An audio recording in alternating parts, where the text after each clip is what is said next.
The huge monster, which looked like a lion, a wolf, and other powerful beasts at the same time, roared loudly, showing how ferocious it was. However, the team that had gathered to fight him was clearly not afraid of such a sight. The monster was not going to attack right away, but it was dangerous to wait for his blow. One of the team members shouted to the others that they needed to immediately go forward and attack first. No one resisted. Everyone understood that they needed to do everything possible to win. Fire appeared from the monster's mouth, which was directed towards the entire team, who knew that the monster would sooner or later make its move and try to injure or even destroy all the heroes. However, one of the heroes began to quickly spin his weapon, thereby creating a flow of air that did not allow the fire to penetrate closer. The man protected all the people who were near him so that they remained unharmed. The large animal did not give up. It continued to spew flames from its mouth, but no matter how hard it tried, the fire did not touch any of the heroes, because they were under the reliable protection of their comrade. The man raised his hammer when he was sure that the stream of fire had stopped and that neither he nor his comrades were in any danger. The hero also noted that his opponent was very weak, if his attack lasted so shortly and was unsuccessful. However, the man did not notice how the fire still touched him. The clothes began to catch fire, and the man, noticing that he was starting to burn, was surprised and began to shake his leg to put out the fire, which could have completely enveloped him. One of the guys, who was also a member of the team, noticing what was happening to the man, hurried to help him, and with the help of some spell eliminated the problem, quickly putting out the fire. The young man had short dark hair, large round glasses, and lots of freckles. She held a book in one hand and cast a spell with the other. The young man asked to leave the healing to him, so that everyone would focus on the battle. The other girl was dressed all in black, with a large hat on her head and a long staff in her hand. The girl also cast one of her spells, Ice Prison, to help her comrades in the battle. The spell worked, and the next moment there was a huge piece of ice in the monster's mouth. The girl turned the animal's flame into ice, thereby, firstly, confusing it, and secondly, making it very angry.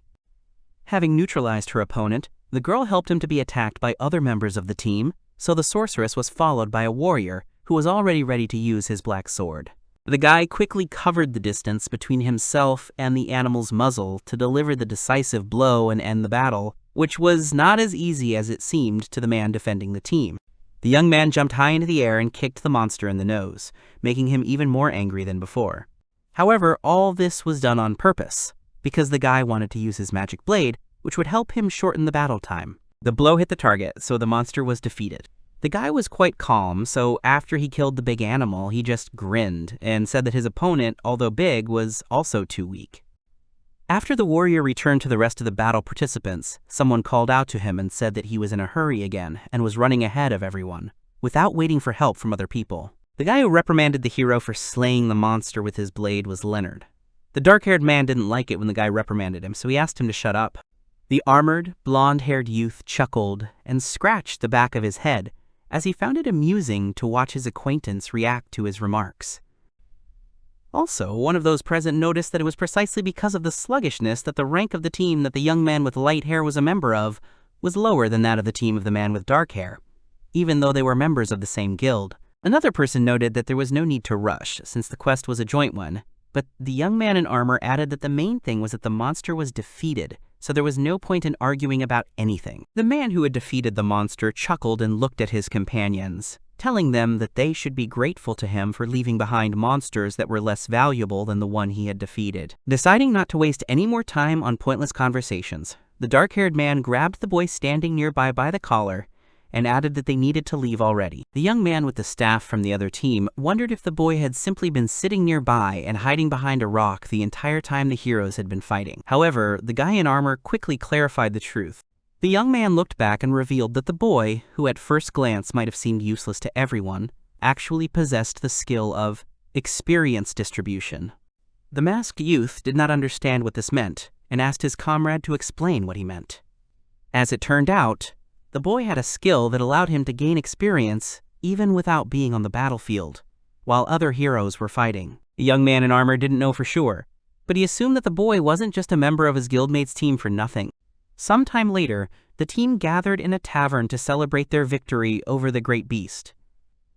The man who had defeated the monster raised his mug to honor everyone who sat at the table with him. The man made a toast and clinked glasses with his other comrades, celebrating the victory and success of Dawn and Glory. Everyone who had something poured into their mugs promised to drink the contents to the bottom. A man with short blonde hair drank some alcohol and said that their guild had become very strong. The man's name was Bonsa. He was a warrior, so he was always in front of everyone to take the brunt of the enemy. The young man who wore large round glasses and was healing his comrades also noted that the level of their team had indeed increased. The guy's name was Carl, and his role in the team was a monk. The young man wanted another member of the team to speak up, a dark-haired girl named Dorothy. The lady was a sorceress. The girl also noted that no guild could ever compare to them. Abruptly putting his mug on the table, the head of the Dawn of Glory Guild decided to attract the attention of his comrades, who confirmed the words of everyone present and added that their guild was the largest and strongest among all. Noticing that one member of the team was missing, the man asked where their boy was. The young man, who had the skill of experience distribution, was in another place on the street at the moment when his comrades were celebrating their common victory. The boy was muttering under his breath and complaining that he should not perform other people's duties. Walking down another alley, along which children were running and workers were unloading something, the young man looked at what he was holding in his hands and realized that he had forgotten something. As he passed another man unloading some boxes, the boy heard a man behind him notice that the load had started to fall. However, the young man did not want to leave anyone in trouble, so he managed to put his hand forward. The boy managed to come to the man's aid in time, holding the box in place so that it would not fall on the worker. The man saw that he was no longer in danger and thanked Field. Seeing the boy walking with some bags, the man asked him why he was being forced to do someone else's work again, because if this continued, he would never be able to become a famous adventurer. Field didn't want to listen to what he already knew, because he was obviously doing work he didn't want to do. The young man ran away, leaving the worker alone, saying at the end that he was in a hurry. After running a bit, the boy stopped to catch his breath. In reality, of course, he was not in a hurry, but he could not stay near the worker any longer. Looking around, the young man saw that the tavern where his team was very close. The boy went to it with the thought that he no longer wanted to carry out small errands. Entering the building, Field had mixed feelings. He knew he didn't want to be in the room. Claude, hearing the door open, said Field was late. Looking at the boy, the man asked why it took him so long to buy the recovery potions. Dorothy, without waiting for an answer, said that there was nothing surprising about it, because Field was only level 1. The sorceress also added that even such a simple request to buy potions was too difficult for the boy. However, someone from the team quickly apologized to Field for having to run around because of them.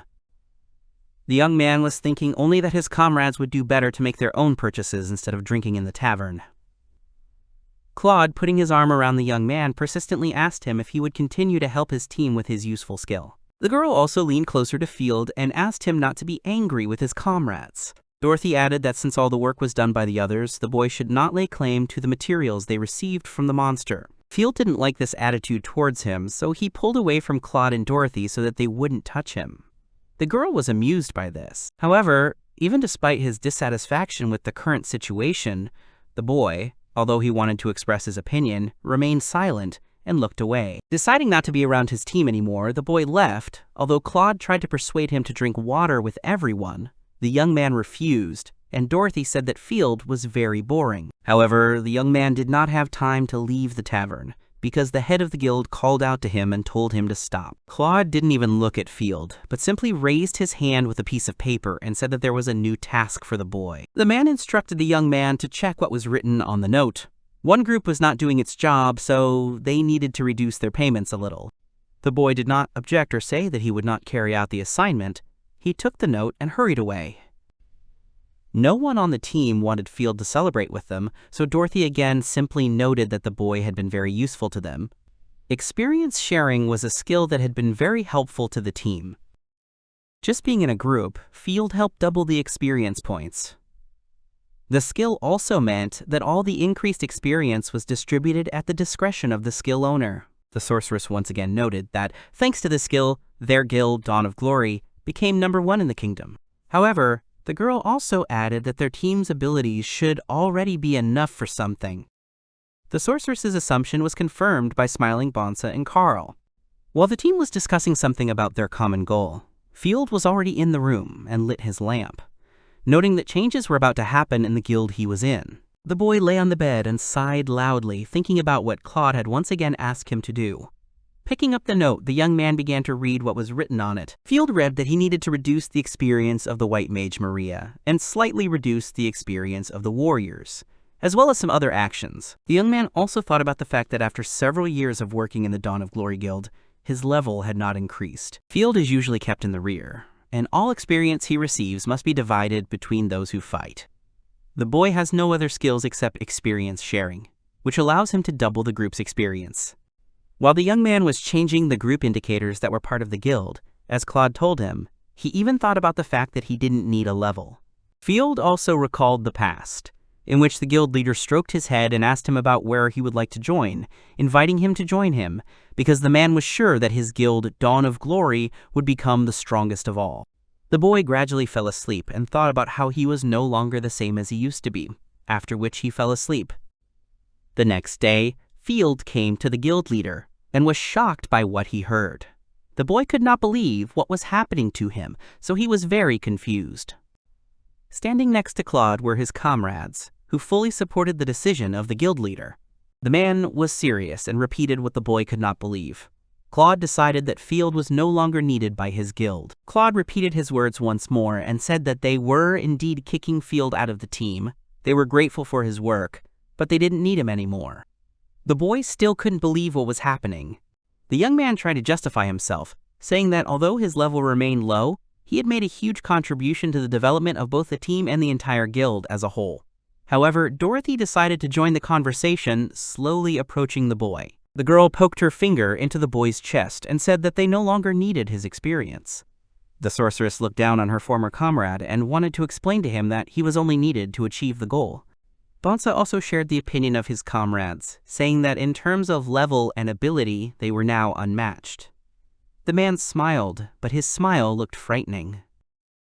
The warrior understood that the boy would not be able to fight back against any of them, so he also came closer to Field to intimidate him even more. The young man was taken aback. He really could not object to the words of those whom he himself had made much stronger than himself.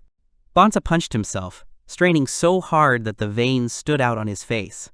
He said that their team had already become the strongest of all, so no one wanted to keep the boy. Then Carl, who had been standing aside until then, joined the conversation. The guy adjusted his round glasses and agreed with his comrades, adding that the Dawn of Glory Guild did not need a useless ballast like Field. The guild leader turned to the young man again and asked him if he understood that all the members of Dawn of Glory were high level, so the presence of such a low-level person would only bring shame to the entire guild. Former comrades were hyping things up and saying that the boy no longer had any abilities other than experience distribution. He could not wield either a sword or magic.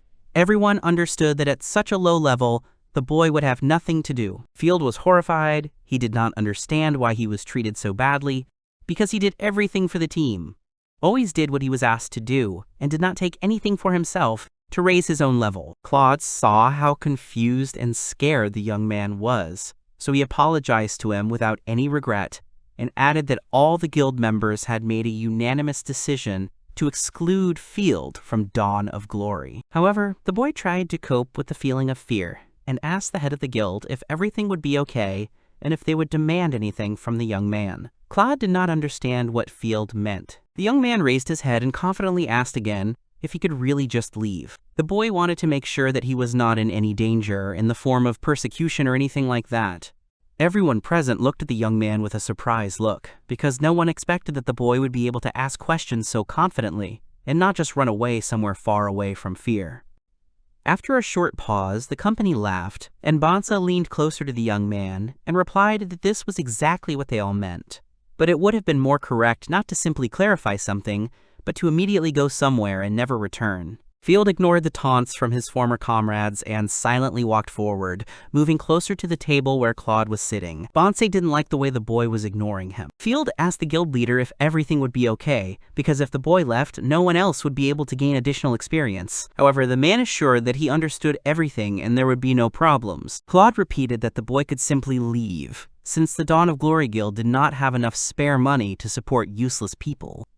However, the boy continued to insist that he was very valuable. The boy said that not only Claude himself, but the entire guild would not be able to grow as quickly if they stopped using Field's skill to distribute experience. The boy's words began to irritate the guild leader. Because the man no longer wanted to listen to the comments and complaints addressed to him, he simply pushed and threw Field out of the room. The jolt caused the boy to fall down the stairs and hit his head hard, landing on his back. The boy's mouth began to wheeze in pain, and he was unable to get up right away. Claude had no pity for his former comrade because he was just using him. The guild leader said that he no longer wanted to hear useless noise from a man who was no longer needed by anyone. Later, the others came to the door. Bansa was amused. It seemed that he enjoyed watching the boy's helplessness. Dorothy also gloated and offered to give the boy some money as a last gift, so that he would not die of hunger. Field was also offered to take the old sword, since it was the only one suitable for a first-level adventurer. However, his former comrades weren't worried about Field. They just liked how nervous and afraid he was.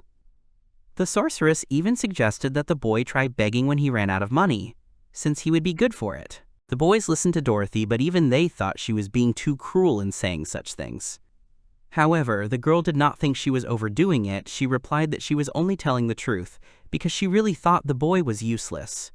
The boy could no longer tolerate what his former comrades said about him. He was tired of listening to insults and accepting the way he was treated by the people for whom he tried so hard to do everything, sacrificing himself. The boy grabbed the old sword that had been thrown to him dismissively for laughs. Field placed the weapon in front of him and said that he had finally understood everything he needed to understand a long time ago. The boy activated his ability.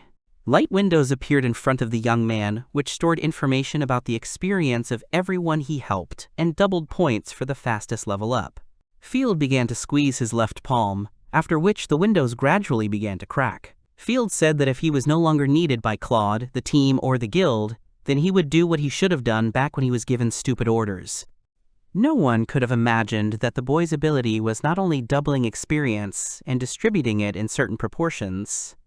It turned out that the boy could also take back all the experience points that were earned in battles and appropriate them for himself.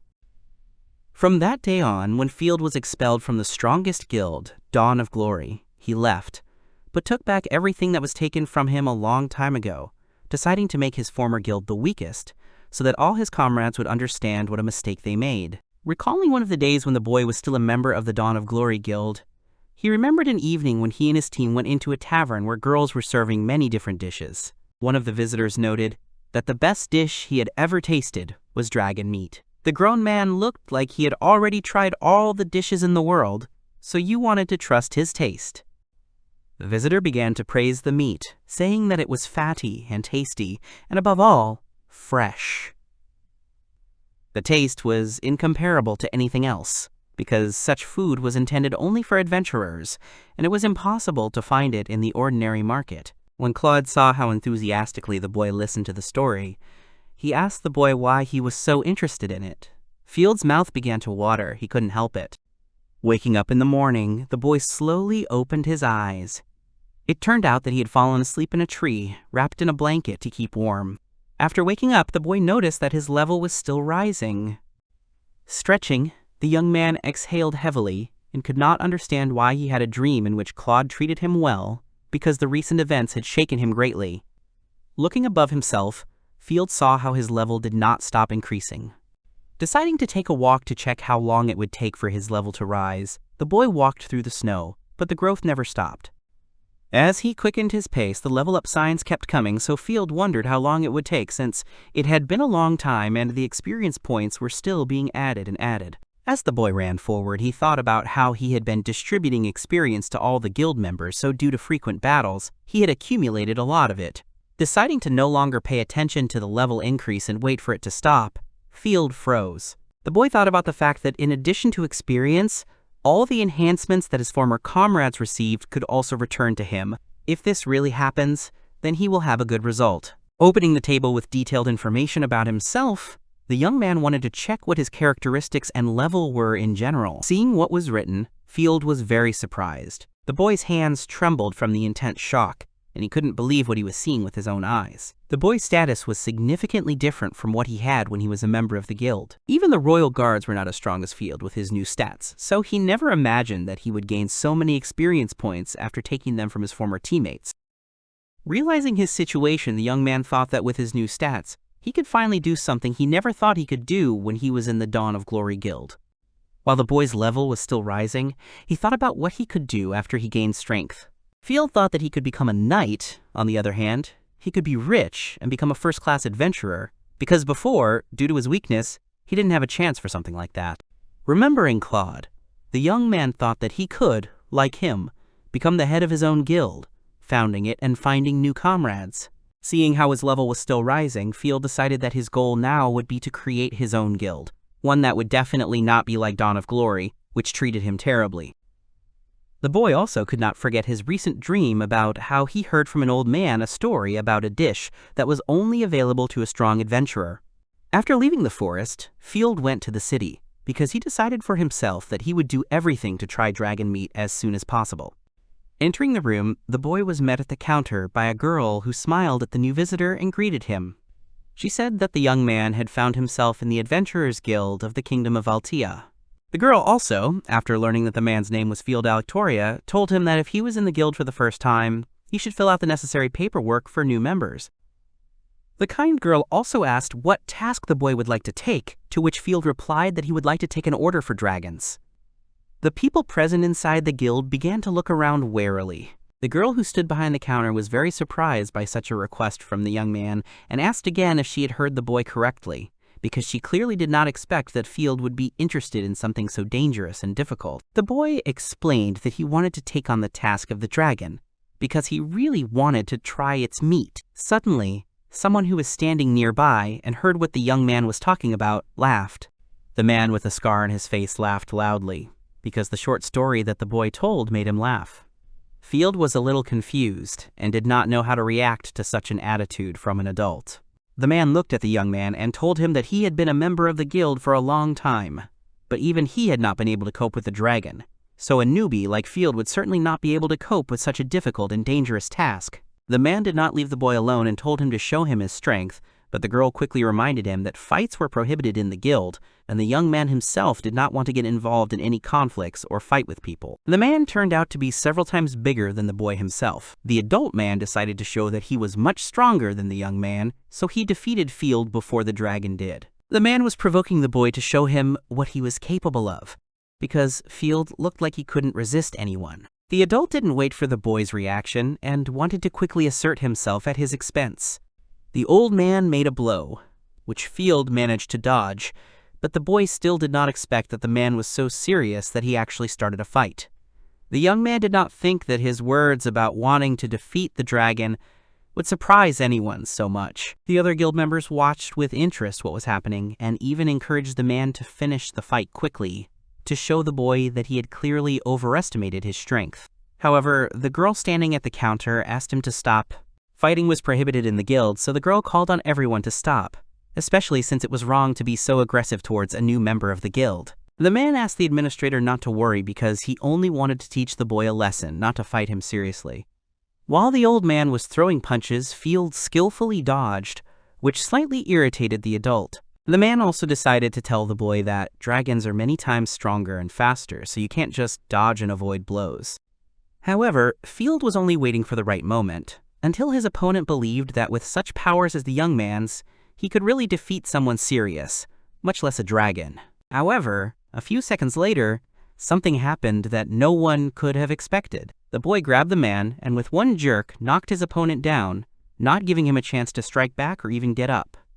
Everyone present opened their mouths in surprise and did not know what to say. The man looked much stronger and more experienced than the young man everyone had seen for the first time, so no one wanted to believe that the boy was so strong. After a short pause, those present began to actively discuss what had happened. Some could not even believe their own eyes, so they began questioning those who were standing closest to the opponents. Field didn't want to fight, so after everything happened, he put his hand on the man's shoulder and tried to tell him something. but the adult man couldn't understand what had happened to him and why he was lying on the floor. The boy leaned over to his seated opponent and apologized to him, saying that he had surprised him a lot. The young man also began to get a little nervous and asked if everything was okay with the old man, since he was ready to help him. The girl standing behind the counter opened her eyes wide and couldn't find the words to comment on what she had to see, because she would never have thought that a new member of the guild could defeat an experienced adventurer so easily. The administrator also did not believe what was happening because Field seemed to her to be still a child, but she was brought out of her thoughts by the voice of a young man who called her. The boy bowed and apologized to the girl for causing a mess inside the guild hall. The young man also apologized for all the inconvenience he had caused.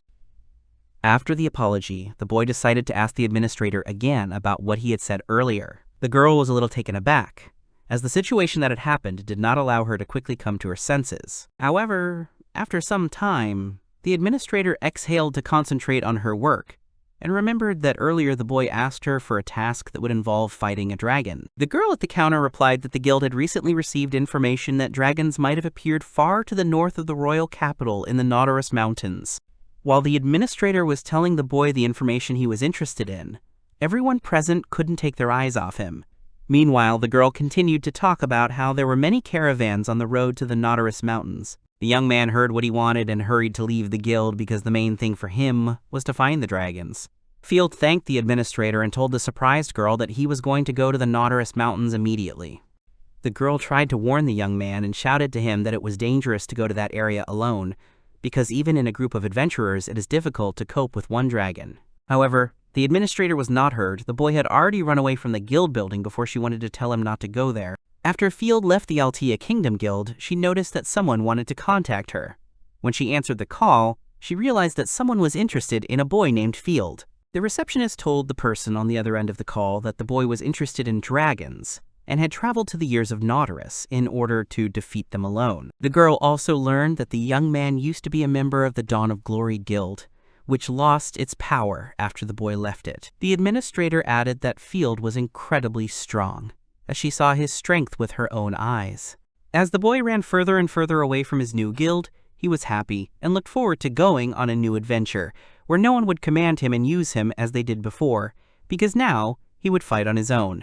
As the boy ran up to the gate that separated the kingdom's territory from the forest, the young man shouted that he was heading to the places where dragons were found, while the rest of the people moved calmly around the kingdom.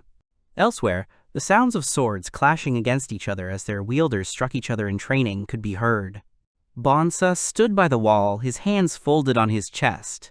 Later, Carl approached him and asked who the warrior had brought to them. Bonsa replied that he had recently found an adventurer who was very capable and talented.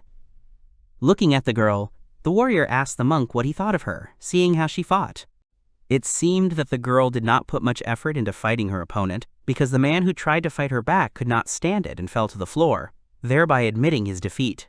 The girl had blonde hair, she was wearing a robe, she held a book in one hand, and the other hand held the hilt of a weapon. The man who was defeated called her a monster, because she was very strong. Claude, who was standing nearby, said that he congratulated the stranger, because she really was worthy of the title of her sword. The head of the guild, Dawn of Glory, smiled and even clapped the girl for her skill. However, the mysterious girl with blonde hair was not too happy with such words of praise addressed to her, so she responded to the compliment without much enthusiasm with a simple, "Thank you," and fell silent. It seemed that Claude didn't expect anything from the girl, so he didn't say anything more either, but just continued to smile slightly. However, there was one among the team who was irritated by the current situation to a significant degree. Dorothy bit her nails in anger and asked Claude if he was exaggerating the new girl's accomplishments. The sorceress did not like the way the man treated her like a princess just because she had few skills. Although the girl with dark hair was too irritated and dissatisfied, the girl with light hair decided to prove that she really knew how to fight and was an excellent warrior. The girl with the cloak covering her face took up the sword again and began to attack the man who had already managed to defeat her earlier. After the girl struck, she counted the times when the sword could have killed the man. Swinging once again, the girl advanced and confidently attacked the man, who barely had time to dodge the weapon. However, The man did not have enough stamina to avoid all the attacks in his direction, so he only backed away while the girl caught up with him and touched his body with her sword. After the 5th time, the girl pointed the sword at the man who was already lying on the ground and said that he would have died 5 times over if this had been a real fight. The girl also noted that her opponent had big gaps in his defense, and that was why he missed her blows. The adult no longer wanted to listen to anything and only asked her not to approach him, since he would admit his defeat. It turned out that the blonde girl's name was Lunasis. She was praised again by Claude, who clapped his hands and added that even he would have a hard time standing up to such a skilled and talented girl. Lunasis again wasn't impressed by the praise she received. It seemed like she didn't like the fact that she was so good with a sword. However, this look did not anger Claude, but the man who had been defeated several times. The man did not like the fact that he was defeated by some girl who was younger than him, so he did not want her to look down on him. While Lunasis had her back to the man, he attacked her with a sword, but the girl clearly guessed about such a sudden attack, so she quickly understood what she needed to do. Slamming her book shut, which she always kept with her even in battle, Lunasis tossed it to show how casual she was, even when suddenly attacked from behind. Carl, seeing what was happening, noted that women were scary when angry, and Bonsa said that her rival was to blame himself, since he could not accept defeat. The warrior also added that such beauties loved only themselves. Carl did not understand what his comrade meant, so he asked again where Bonsa got the idea that such girls were so narcissistic, to which the warrior replied that he himself came up with it. While the friends were chatting, Claude was talking about something with Lunasis, after which the girl with blonde hair left, and the guild leader returned back. After Claude came closer, Dorothy asked him what he and Lunasis had been talking about for so long. Although the girl thought they had discussed something important, the man replied that there had been nothing special in the conversation. As it turned out, the girl with blonde hair was asking Claude about Field's disappearance. Dorothy was surprised by such a topic of conversation, and even got a little tense, because she did not understand why Lunasis needed the boy. Claude also said that he was deliberately deceiving Lunasis by telling her that he was only allowing Field to rest for a while. However, the girl insists that she wants to talk to the boy and meet him soon. The blonde girl wanted to see the person who had the skill experience distribution. Dorothy, after listening to the guild leader, said that they would never have thought that Lunasis agreed to come to them in order to see Field. The sorceress also added that such an excuse would not last long, so she asked what they would do next. But Claude replied that there was nothing they could do. The guild leader said that he would pay Field to return the sword that they themselves gave him. Since it was sacred, something else might have to be done to get the weapon back. However, Dorothy was against it, and said that they should not solve problems because of some boy. Carl asked Bones if the warrior had tried to challenge the sacred sword, to which the man replied that he had decided not to do so. The young man in round glasses thought the man was behaving unusually carefully, to which the warrior replied that he simply had a bad feeling about the weapon. The monk could not understand what bad feeling his companion was talking about. Bonsa explained that it was like their bodies were losing their advantage in everything. The warrior also noted that lately he felt like the equipment he always wore was getting heavier than before. However, Carl asked to end the conversation because he had received a message. After the monk saw what he had been told, he immediately called out to Dorothy and Claude, who were still talking together. After the couple turned to look at the young man with the round glasses, the monk told them that the boy was most likely heading towards the northern mountains. Carl also added that it looked like he had taken the quest alone, and was heading to Nautilus on his own. The guild leader wondered why the young man had gone to such a place alone, since it was incredibly dangerous even for the team. However, after thinking for a bit, Claude figured everything out, which is why he even froze in surprise for a while. After a short pause, Claude laughed loudly and said that he understood everything. Carl, on the contrary, could not understand what was going on and why the guild leader was acting so strangely. Claude suggested that Field, being a member of the Dawn of Glory Guild, mistakenly believed that he himself had become stronger when the guild he belonged to became the strongest and most famous. The guild leader tried to explain his train of thought to his comrades and said that the boy had foolishly taken on the task alone, overestimating his strength and hoping that he would be lucky. Also in Claude's plan and thoughts were the thoughts that the boy would fail and fall into some gorge when bandits attacked him, after which the young man would die, never returning back. The head of the Dawn of Glory Guild noted that this would be the best scenario that could happen to the boy. Dorothy laughed and said that this was their chance to say goodbye to Field forever, because no normal person would go to the mountains alone. Bonsa wondered how they would deal with Field, but the sorceress reminded him that it was still the strongest guild of all. The girl was confident in their plans, so she smiled evilly and looked forward to the implementation of their common plan. Claude said that they needed to find someone with peaceful abilities who could easily assist them, so they should start searching immediately. The head of the Dawn of Glory Guild also noted that, in addition to preparation, he wanted to be present at the moment when Field was destroyed, because he wanted to make sure that he would never cause them problems again. Dorothy smiled and said the man's words were quite encouraging. However, they all had to be careful, so the sorceress said that she also wanted to go with the guild leader. Carl noted that if both Dorothy and Claude were present, then Field would never be able to escape, because they would prevent him from resisting and would finish him off once and for all, because both of them could be called the heads of the Dawn of Glory Guild. Claude is a man who was an all-powerful magician of magic swords. He was incredibly strong, because his skill and experience were amazing, and his strength and power were also always at their best. Dorothy is a girl who was the greatest mage with the strongest abilities. She could be compared to Claude in strength, because she also possessed outstanding skills and useful abilities. The monk, thinking about what awaited Field if he met Claude and Dorothy again, had no doubt that the young man would die, because Carl himself was sometimes afraid of such strong people, who, moreover, were now very evil. In all seriousness, Claude ordered to find some rough guys to join the Dawn of Glory Guild, specifically their team to clean up the trash from the mountains. Claude was serious. He was preparing his team for the fact that they would soon need to get even with their former comrade. At this time, Lunasis was somewhere in the kingdom and, reading a book, thought that she would soon have the opportunity to see a person who had the skill of experience distribution. At the same time, Field was already heading to the northern mountains to fulfill his goal and fight the dragons, after which he would surely be lucky enough to taste his cherished dish. This time, the head of the Dawn of Glory Guild did not think about letting the boy go so easily, so he would not rest until he dealt with him. At this time, Field enjoyed his journey and thought about how soon he would have a delicious meal. As it turned out, the girl who worked as an administrator in the Guild of the Kingdom of Altea was indeed right, because on the way to the mountains, many caravans gathered, which went through the forest, which was located next to the mountains. One of the men who owned all the carts stopped and began to look around, because he did not understand why there was a huge line, but later someone called out to the man from behind.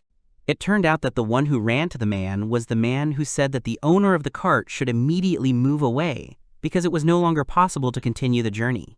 However, the man did not understand what was being said. The man who came up to him, realizing that the man really didn't know anything, decided to tell him that the way to the valley was impossible through the northern forest, because closer to the mountains, a dragon had appeared and was roaming freely. The owner of the caravan became nervous and wiped the sweat from his forehead.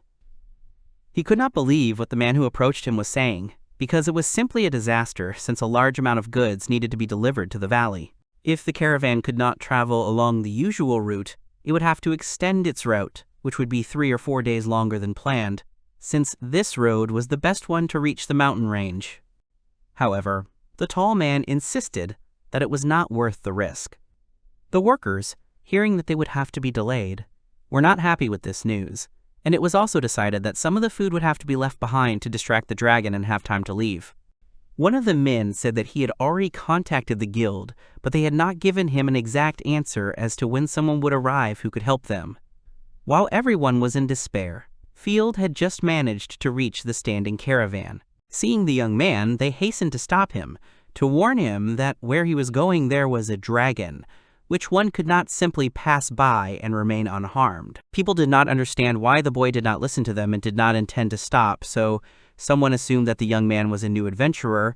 However, although the guild sent reinforcements, they did not say when exactly they would arrive. Field didn't want to listen to warnings that he needed to look for a way around the road where the dragon appeared, because he was an adventurer who just happened to have a mission and was specifically going to fight the dragon. The man who was the owner of the caravan looked at the serious-minded boy and became worried about him, after which he gently took him by the shoulders to stop him.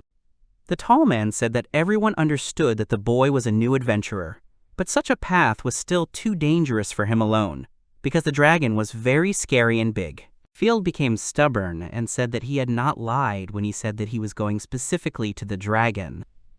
However, the men began to say that dragons were creatures that required several adventurers to defeat, not just one. It would have been foolish to attempt such a feat on his own, since the duel could end in the death of the brave hero, but the man interrupted his speech after he saw the boy's sword. The caravan master took Field by the shoulders again and began to shake him, which scared the young man a little, because he did not expect such behavior. The man recognized the emblem that was engraved on the sacred sword. It turned out that the sacred sword emblem showed the boy's affiliation with the Dawn of Glory Guild, which greatly surprised the men present. The people around heard what the caravan owner said and began to discuss Field, because the Dawn of Glory Guild was still the strongest, although the young man had not been a part of it for some time. After the unexpected discovery, the short man assumed that the boy was a fairly resilient person and apologized for speaking so confidently about the boy not being able to handle the dragon alone. However, Field did not hold a grudge against the man. The young man understood that they were simply worried about him because of his appearance. The caravan owner added that they were carrying food, medicine, and clothing to people who were in dire need of provisions, so the caravan could not be behind schedule. The short man realized that Field was the hope that the caravan would not have to spend another 3 or 4 days to bypass the dangerous area. The caravan master asked Field to deal with the dragon by any means necessary and help the caravan reach its destination as soon as possible. The boy was serious, so he promised to do everything in his power. The young man did not waste any more time and ran ahead to fulfill his promise and help the people who needed provisions. The owner of the caravan watched the boy go and hoped that nothing would really happen to him and that he would cope with the dragon in order to clear the way for the carts. Later, someone appeared next to the man who owned the caravan. The adult thought that it was the traveler's friend whom he had recently met, since he was the one who had contacted the man earlier. It turned out that Claude had appeared in front of the caravan master, with Dorothy also standing behind him. The short man said that the boy had already run away and was climbing up the forest road not long ago. Elsewhere in the same forest, birds could be seen in the sky, flying carefree near the treetops. However, not all birds were lucky enough to remain in the sky, as some of them often became food for the dragon that had recently been living in the forest. Field, having finally reached his goal, noticed that the dragon was very close to him, but the young man was in no hurry to immediately rush into battle with him, because he understood that although he had gained strength and significantly increased his level, he was still not omnipotent. Using the ability Analysis, the boy realized that the dragon in front of him was a top-level monster, namely a red dragon. Taking hold of the hilt of his sword, Field looked straight into the eyes of his future opponent and said that this was the creature that blocked the road for the caravans that needed to pass through the forest in order to deliver provisions to the people on time. The dragon seemed to understand that this was not an ordinary boy in front of him, so the monster simply looked at the man, not trying to immediately attack him or eat him like the birds flying in the sky. The dragon continued to look at the boy and do nothing. He didn't even roar or breathe fire, so the boy was a little confused. However, after some time, the monster decided to do something and began to turn around. Field did not understand why the dragon did not simply attack him, trying to destroy him, like the other monsters he had seen fighting. After the dragon turned away from the boy, Field asked him, as if the monster could answer him, why it was simply looking away, and seemed to avoid a confrontation with a potential rival. However, the young man did not notice that the dragon was doing everything on purpose to use its tail. Field noticed the attack only when it was already impossible to dodge. The monster's tail hit the tree next to which the boy was standing, with such force that its trunk split into several pieces, and the pieces flew in different directions. After the blow, the dragon showed with all his appearance how strong he really was, not rushing to turn back to the one who so fearlessly came to him to fight. Hearing the boy admire the monster's strength and power, the monster turned around and looked at Field, who was completely unharmed. The only thing that happened to the guy was a small bruise, because he was pushed against the same tree, from which only a stump remained. Field rubbed the back of his head and said that his head was covered by a wooden stump which protected him. The next moment, the dragon hit another tree with its tail, causing it to also collapse, turning into splinters. The monster became more aggressive and now growled at the boy, frightening him with its roar. Field was tense. He understood that the monster seemed to be playing with him at the beginning, but now became more serious. The dragon's roar was incredibly pressing, and because of this, the young man's fingers went numb from the strain, since this was Field's first battle, in which he was also completely alone. The dragon stopped roaring for a while, and the boy noted to himself that his first fight had been very difficult, and his opponent had already shaken him to the depths of his soul.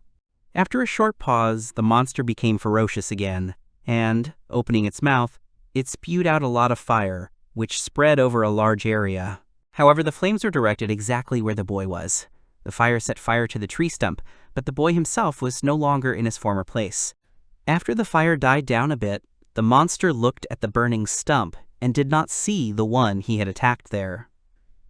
Field managed to move behind the dragon and added that he was surprised by his opponent's behavior.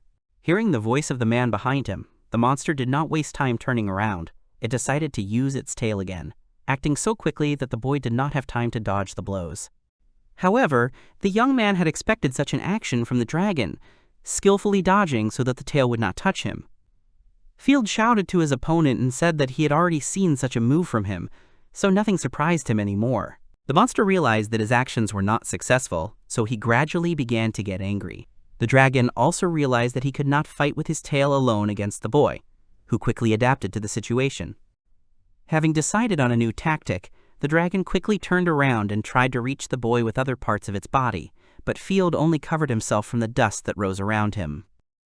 The monster stopped using its tail and decided to simply run forward to grab its prey with its paws and make it stop running away and resisting. The dragon confidently advanced and did not stop, but he did not understand that his strength did not always help him, because due to his large size, Field could more effectively dodge and avoid blows from the enemy. Using its front paw, the dragon struck the ground exactly where the boy was standing, but the monster did not realize that the boy's reaction was much better than his own. After the dragon saw that there was nothing under his paw, he heard a sound from above and raised his muzzle to see what was rapidly approaching him from the sky. It turned out that Field had deliberately risen into the air to make a surprise attack while falling. The young man succeeded and, holding the sword tightly, he struck the dragon's neck, knocking it to the ground. Field put a lot of effort into making the weapon hit the monster, but the dragon's skin was very hard. For a moment, the guy thought that he would not be able to quickly deal with the monster. However, Field assured himself that the sword he held in his hands was sharp enough to pierce the monster's skin right through. Field also thought for a few seconds that due to the force he was applying, he could damage the sword, which reminded him of the past. But later, the young man discarded such thoughts, because the main thing for him was to defeat the dragon. Field cast aside all doubts and continued to hold his sword tightly in order to deal with the monster he had come for, as well as to fulfill the promise he had made to the caravan master to help the people who needed provisions. The dragon could not resist, so after a while he completely stopped showing signs of life, after which the young man jumped off his back and began to even out his breathing. The boy's cheeks turned red with excitement. However, the young man was very happy, because he had defeated a strong opponent on his own. Field began to jump for joy, rejoicing in his victory. Later, the boy stopped, repeating over and over again the fact that he had completed the task. Field's hands were shaking with excitement and pride in himself. The young man saw that the monster was dead, but he still could not fully believe what had happened. Field also realized that even from one dragon, there was a lot of meat that he had wanted to try for so long. Looking down, the boy also saw that he had stepped on the blood that had flowed out of the carcass. Looking at the body of the defeated monster, the young man thought that it would be nice to drink some of the dragon's blood, but he was unsure whether he should do it somewhere else or as soon as possible. The boy's idyll of happiness was interrupted by someone's voice calling Field by name. The boy immediately understood who the sound belonged to, so he became a little wary and tense. Not far from the boy stood his former comrades, who had come to Field to get rid of him. Claude decided to interrupt a short pause and, smiling, said that they had not seen each other for a long time. The head of the Dawn of Glory Guild asked the boy if he missed him. Claude, being very irritated, also held the caravan master hostage, who was gradually finding it difficult to breathe. Field saw that not only Claude had come to see him, but also a sorceress named Dorothy, who had laughed at the boy so much when he left the guild. The young man could not understand why his former comrades, who had driven him away, were now seeking a meeting with him, to which the girl interrupted him and said that their new sacred sword was looking for Field, so they decided to meet quickly. The sorceress smiled and said that it would be better for the young man to return with him immediately voluntarily, then problems could be avoided. However, Field did not agree. The boy was angry, because he remembered how the people in front of him treated him. However, Claude was prepared for such a reaction, so he put his sword to the man's neck and showed him what he could do if he refused. The leader of the Dawn of Glory Guild lowered his voice and muttered that the boy needed to listen carefully. Claude wanted Field to do him a favor to save all the people who were at the caravan. The dark-haired man said that if the boy did not go with them, then many monsters would attack all the people who were in the forest, and also added that they would complete the task that the boy took instead of him. Only after Claude had said everything did the boy realize that the leader of the Dawn of Glory Guild had indeed taken hostages. Dorothy looked behind the boy and saw that there was something large lying next to him. The sorceress looked more closely and asked Claude if it was really the defeated red dragon lying behind Field. The dark-haired man seemed to think for a moment when he saw the monster's carcass, but then replied that he was sure that someone else had defeated the dragon and left, and that the boy had simply been in the right place at the right time. Afterwards, the leader of the Dawn of Glory Guild turned to the boy again and told him that his adventure was over, so he needed to get rid of himself. Claude used his Burning Ground ability, stabbing his sword into the ground. However, after activating the skill, the dark-haired man realized that his sword, which had never seemed heavy to him, had become much heavier. Claude did not understand what was happening. He began to be overcome with horror from the realization that he was losing strength. Dorothy was also confused after seeing that something had gone wrong with Claude. The man was thinking that he could not pull out the sword, not only because it had become heavier, but also because his magical abilities had changed dramatically. The sorceress did not waste time and pointed her staff towards the boy. The girl was angry because everything was not going as she and Claude had planned. Dorothy used her Ice Hell ability and decided that she could do what her comrade couldn't. After the girl activated her ability and directed it towards the young man, it did not produce the desired effect, but simply cooled the guy, who even liked to feel the cool freshness on himself. Field said that he even liked what Dorothy did, but the girl, like Claude, was horrified. She could not believe that the great power of her freezing skill was completely different from before. The sorceress's hands trembled. She did not want to believe that the level of her skill had dropped to the point where it could be compared to the cold magic of any beginner with a low amount of experience. The man who was hired to hold civilians hostage became scared and approached the head of the Dawn of Glory Guild to find out what was going on because the plan was completely different.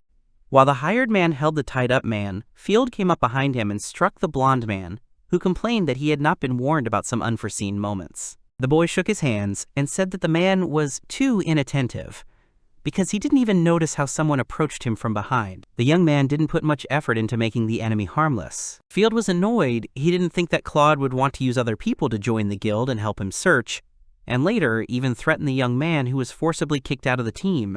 Having finished with the stranger, the boy looked at the head of the guild he used to be a part of and asked him what all his words and actions meant, why Claude was looking for the young man, and wanted him to either return or die on the spot. The head of the Dawn of Glory Guild didn't even think of answering any questions from his former comrade. The dark-haired man was irritated by everything that concerned Field, because Claude did not consider him his equal. The grown man did not wait any longer for the right moment, and, due to the overwhelming emotions, simply rushed towards the guy, insulting him. Field didn't get confused. He saw Claude running at him with a sword, so he understood what he needed to do, although he still wanted to know the answers to his questions and not get into a fight. The dark-haired young man spared no effort.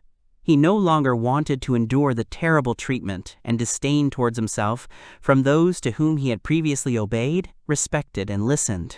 Dorothy immediately ran up to the head of the Dawn of Glory Guild, worried about his well-being. The sorceress tried to ease the pain of her comrade, who did not expect to be pushed away so strongly, while Field decided to say that he did not want to get involved with Claude and Dorothy or anyone from the Dawn of Glory Guild anymore. The head of the guild the boy belonged to did not lose consciousness, so he heard perfectly everything that the young man who was slowly approaching closer and closer was telling him. Field no longer acted like he was scared, as he had changed a lot since he was kicked out of the guild. The young man's gaze was confident, so he added that he would try to forget everything that connected him with his past teammates. The girl didn't want to hear anything else, especially since she wasn't prepared for the fact that the boy, whom everyone considered weak, would be able to fight back. The sorceress stood up and decided that she and Claude needed to leave the forest immediately to figure out what to do next, because their plan hadn't worked, which meant they had to come up with another way to fight the new Field. Using one of her spells, Dorothy, helped by Claude, decided to move to another place. Where the couple had been, dust rose, from which the boy covered his face. Also, smoke appeared in the place where his former comrades were, due to which Field was unable to see what was happening to the members of the Dawn of Glory Guild. As the dark-haired young man waited for the smoke to clear and the dust to settle, the only people left around him were those the boy's former comrades had taken hostage. Field was a little taken aback, as he had not thought that such strong Claude and Dorothy could simply run away. The young man was distracted from his thoughts by the coughing of the men who were lying on the ground. The boy came closer to the owner of the caravan and the man who was next to him and asked if they were okay, if they were hurt. The adults replied that they were okay, but they were a little scared about what had happened. The boy was a little nervous, as he also did not fully understand what exactly his former comrades wanted from him. The men thanked the boy for saving them, while Field thought that it was his fault, since Claude and Dorothy had come here for him. The caravan owner also noted that the young man had defeated the dragon and had done it all alone. The man also added that monsters are usually brought to the city to be sold for raw materials, but it would be difficult for the boy alone. To somehow thank the young man, the caravan master offered to take one of his carts and load the monster's carcass into it. However, the boy wanted to do something else first. A little later, the man was roasting meat over a fire and talking about how, although dragons were dangerous, their horns and organs could be used in medicine, and their skin was good for making armor, their claws for weapons, and their meat was considered a valuable delicacy. There was also a saying among travelers that said that a dragon has no part that is not useful. The owner of the caravan asked if the boy would be sorry to share such a valuable thing with someone. Field was not greedy and replied, watching the man cook, that he would not be able to eat it all anyway, and besides, the caravan master helped him divide the remains of the carcass. Field couldn't wait to try what he had been dreaming about for so long. After some time, the man finally cooked dragon kebab with spices and added that such spices are the best of all that can be found in this area. The boy didn't even wait for the meat to cool down, so he carefully began to bite off pieces, from which a pleasant aroma came, increasing Field's appetite even more. The meat was perfectly cooked, it seemed, that the owner of the caravan often cooked. The dish was firm, but at the same time, very easy to chew. The sweet sauce on the meat was so rich that when the boy bit into a piece, it dripped off the edge. The meat was also slightly spicy, causing the boy's tongue to tingle slightly. The caravan master asked his savior if he liked dragon meat, to which the boy replied that this dish was the best he had ever tasted in his entire life, just as the tavern visitor and seasoned adventurer had said. The men thanked and praised their savior, offering him drinks and food, and Field finally felt much better, because now his efforts were appreciated. However, while Field was rejoicing over his victory over the dragon, Claude, who had been rebuffed by his former boy who carried out any orders, was very angry and did not know what he should do to correct the situation. Returning to the guild where the boy had taken the quest to catch the dragon, Field placed the monster's horn on the table, which amazed not only the girl who worked as an administrator, but also other people who had become members of the guild before the boy. At the same time, in the palace of the kingdom of Altea, the old king sat on the throne, receiving a visit from the guild Dawn of Glory. The king was calm, but it seemed as if he was very dissatisfied with those who were in front of him. The head of the guild, Claude Glamatic, and his comrades, members of the said guild, bowed their heads before the old man. The people bowed and closed their eyes out of respect and a little excitement before the head of the kingdom. Looking at the people who had bowed their heads, the ruler said that the reason he had called them to the palace was because he had several questions that he wanted answered quickly. The king learned that a dragon had been destroyed in the streets of Nautilus the other day, and the merchants who were there complained that the guild members and their comrades had captured them and held them hostage for some time. Lunasis was curious about the situation, as she was not aware of what had happened. Later, the king also added that the merchants were unexpectedly freed by a young man who was able to help them. The ruler of the kingdom demanded an explanation, after which Claude, as the guild leader, replied that he found the recent situation quite disappointing. The dark-haired man chose his words carefully as he knew who he was speaking to. The king did not understand what Claude meant, so the guild leader quickly added that although, as his majesty already knew, Dawn of Glory had always prided itself on being the best in the entire kingdom, the situation had changed slightly. Claude lied about someone, The one who claimed to be the strongest guild had framed Dawn of Glory by deception, and it was also not true that the situation that had happened was planned by one of his guild members. Dorothy, who did not dare to raise her head or even open her eyes, was nervous and thought that she was impressed that Claude could be so unperturbed. Altea Kingdom asked if it was true that the Dawn of Glory Guild was not involved in the recent incident.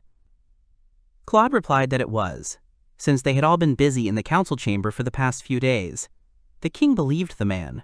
The Lord of Altea added that people who commit evil under the name of the Dawn of Glory Guild is a serious matter, because such situations may not be isolated, which will defile the reputation of the strongest guild. The king also noted that he had heard that the guild members had very outstanding abilities, but recently Claude had rejected many applications for membership that were unsuccessful. The Lord of the Kingdom of Altea also said that he thought it was important to attract capable candidates, but taking care of those already in the guild was also an important task for Claude as the leader. The king gave instructions that if one recalls past unfortunate events, carelessness, and overconfidence, all this could lead to the guild's destruction, so one should never forget about one's own responsibility.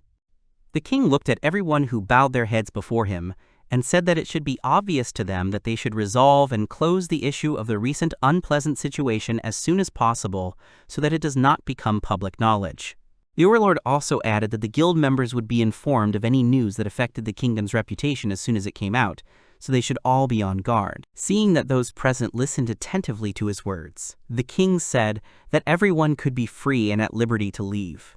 But before leaving, Claude bowed and said that the Lord could be sure of their unwavering loyalty. The dark-haired man kept his eyes closed to hide his irritation.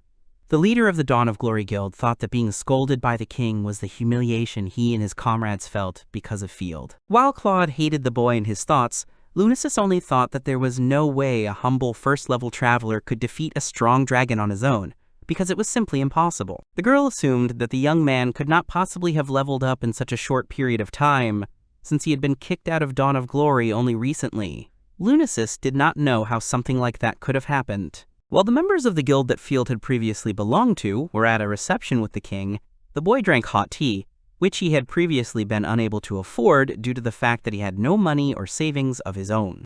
Field held the mug carefully and exhaled a little heavily, because this kind of pastime was new to him. The boy would never have thought that he would be given 100 gold coins as a reward for defeating the red dragon.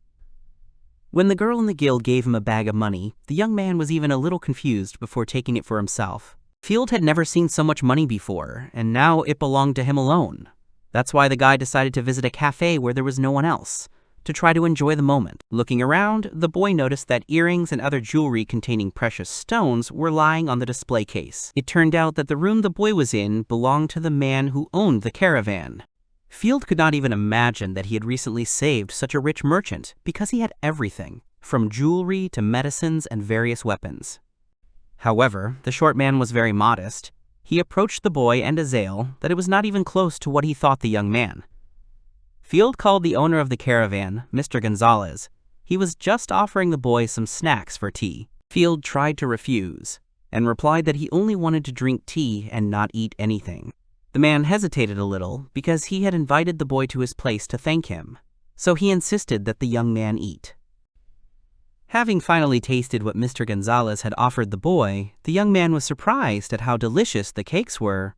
However, while the people were talking, they did not notice a tall man enter the room. The grown man apologized for interrupting someone else's conversation, but hastened to say that he had come to this place because he had been told about a traveler named Field Electria who was here. The young man, as soon as he heard his name, turned to face the unknown man, wiping his mouth from crumbs. The guy answered that he was the one the man was looking for, but he did not understand why someone was looking for him. The grown man bowed in greeting, causing the boy to immediately stand up from the table. The stranger apologized for his rudeness and said that he was a member of the royal guard who had come because the king wanted to meet him. The man put his hand on his heart and added that he had also been informed that Field had been given a reward for killing a dragon that had appeared in the northern mountain area. The young man became slightly nervous. The young man wanted to say that he had already received a reward from the guild, so he did not need anything else. But his mouth was covered by the hand of Mr. Gonzalez, who hastened to interrupt the boy. The man moved as close as possible to the boy and whispered to him that he could not refuse the royal reward under any circumstances, because it could be perceived as a blatant act of disrespect towards the king. The member of the royal guard watched as the owner of the room he had come to, and the boy he needed to invite to the palace conversed in front of him. After the tall man's patience began to wear thin, he stared straight at the people standing in front of him. Mr. Gonzalez patted his savior on the shoulder, as if to hint that he should do as he was asked. Field, without thinking twice, replied that he humbly accepted the invitation and would immediately set off for the palace. The building the king was in was so majestic that as soon as someone looked at it, it was clear to whom and for what purpose it belonged. The building was tall with many towers and rooms, because of which it looked like a fortress. It had not been long since the member of the royal guard had found Field Electria, and he had immediately gone with the man to visit the king. When he reached the huge gates where the knights were standing, the boy hesitated a little. The young man did not know how to behave properly, because he did not even think that the ruler of the kingdom of Altea would decide to call him personally to talk about the feat that he had recently accomplished on his own. Next to the king stood his advisor and personal knight, who guarded his highness. A member of the royal guard stood next to the boy opposite the ruler and said that he had carried out the order given, bringing the necessary person to the palace. The tall man introduced Field Electria to the ruler of the kingdom of Altea, although the king himself knew the name of the one he so wanted to see before him. His Majesty was calm and looked at the young man who stood right in front of him. The king's gaze was very penetrating. It seemed that he could see what others could not see, which made it a little scary to just stand there, because the king was so powerful that he could change a lot with one order. Field felt a piercing gaze on him, which made the young man feel a little uneasy. His body shook slightly, and small beads of sweat rolled down his face. The member of the royal guard standing next to him remained steadfastly silent and waited for His Majesty's reaction. However, to the boy's surprise, the king did not show any aggression towards him at all. On the contrary, the ruler of the kingdom of Altea exhaled slightly and said that he was glad to see the very traveler who was able to defeat the red dragon. The boy immediately bowed and replied that it was a great honor for him to meet the king in person for the first time. However, His Majesty asked the boy not to use such formalities and repeated again that Field had recently slain the red dragon. Field knelt down on one knee, as the king thanked the new hero for helping the kingdom fight a monster that even seasoned adventurers had trouble battling. The boy didn't understand why everyone was praising him so much because of one dragon. Field was only thinking about how he wanted to eat some tasty meat, while the king ordered his subordinate to first reward the boy and then continue talking to him. The man with the monocle came closer to the boy and brought him a tray with another bag of gold. Field could not believe that he had to accept such a reward, even from the king himself. But there were too many coins. Field was not used to accepting so much money, as nothing like this had ever happened to him before, so he said that he could not accept everything that was given to him, as it was too much for him. However, the king insisted on making the hero rich. His Majesty also added that he would like not only to give the young man gold, but also to grant him part of his territory, so that Field could become a lord and live near the royal palace. The boy smiled confusedly and rubbed his head, saying that the king was most likely just joking. However, looking at His Majesty's face, the young man realized that the ruler was completely serious in his words. Field paused briefly, trying to find the words to more clearly express his thoughts and feelings. The young man looked at the king and said that he was, of course, very grateful for the offer. However, even if the boy unexpectedly received the territory, he would not be able to manage it properly due to his inexperience. Continuing his thought, the young man added that, instead of owning a piece of land, he would prefer to travel and see everything with his own eyes, and also gain experience in his adventures. The king smiled slightly and exhaled, saying that he understood what the boy felt, but he still felt sorry that he could not keep him near the palace. Laughing, His Majesty suggested that the young man simply wanted more territory than the king had offered him. Field was again at a loss, and could only say that the ruler had been too kind and generous. The king also added that if the young man needed any help, he could boldly ask, which would serve as his second reward for not only defeating the dragon, but also helping the entire kingdom. Field thanked the king. After the conversation was over, His Majesty said that he would look forward to the next meeting with the boy. The ruler then asked the captain to escort the young man to the gate, which the member of the royal guard began to do. The king was a little upset that he was unable to keep the young man who had the skill of distributing experience by his side, but he understood that he could not forcibly keep the boy in his kingdom. As he walked further away from the royal palace, Field felt himself still trembling from having to speak personally with the king himself. Field also did not understand why, but His Majesty seemed to him like a cunning old man. However, perhaps something like this should be expected from a person with the highest authority in the kingdom. Carrying a bag filled with money, the boy could not come to terms with the fact that he had received so many awards, because earlier he could not even imagine that he could earn so many gold coins with one feat. The young man understood that with the help of the guild reward and the reward from the king, he could buy absolutely everything he needed, but Field did not know what he wanted, what he would like to spend such money on. Thinking back to the situation that had happened when the boy had asked for the dragon quest, he realized that he needed the appropriate equipment so that no one would doubt that he was indeed a traveler. While Field was thinking about what to buy, he decided to go to Mr. Gonzalez first. At the same time, Lunasis was walking down the street and noticed the guy she had wanted to meet for so long. The girl ran to the young man to stop him, but Field was thinking about buying food, so he did not immediately hear the voice calling him from afar. Having reached the young man, the girl stretched out her hand forward to grab him. Field, not understanding what kind of person was in front of him, was confused. Lunasis blushed slightly, because she dreamed of meeting Field, who did not yet know her, but she would soon do everything to change that. A smiling blonde girl with a joyful cry threw herself on Field's neck. She loudly shouts his name. It seems that she knows him. But Field is speechless from shock, and absolutely does not understand what is happening. The girl hugs Field tightly and chats happily. She doesn't believe that it's really him, then says that she's wanted to meet him for a long time. Field finds it hard to breathe, and his chest is now pressed against the girl's chest.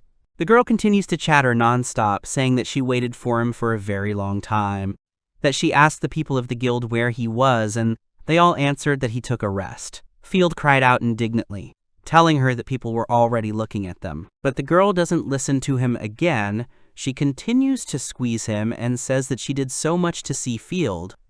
Field is confused and still doesn't quite understand what's going on and who this noisy girl is. She finally let him go, but continues to stand next to him, stretching her arms out towards him and smiling broadly. The girl is very beautiful and dressed in an adventurer's outfit. She tells Field how happy she is now about their meeting.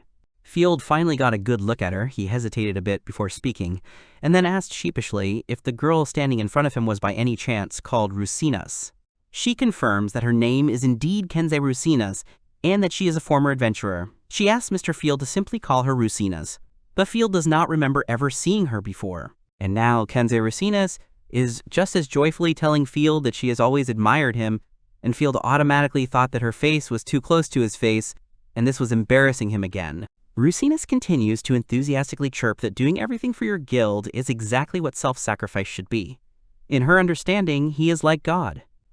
After all, not everyone is brave enough to commit such a magnanimous act.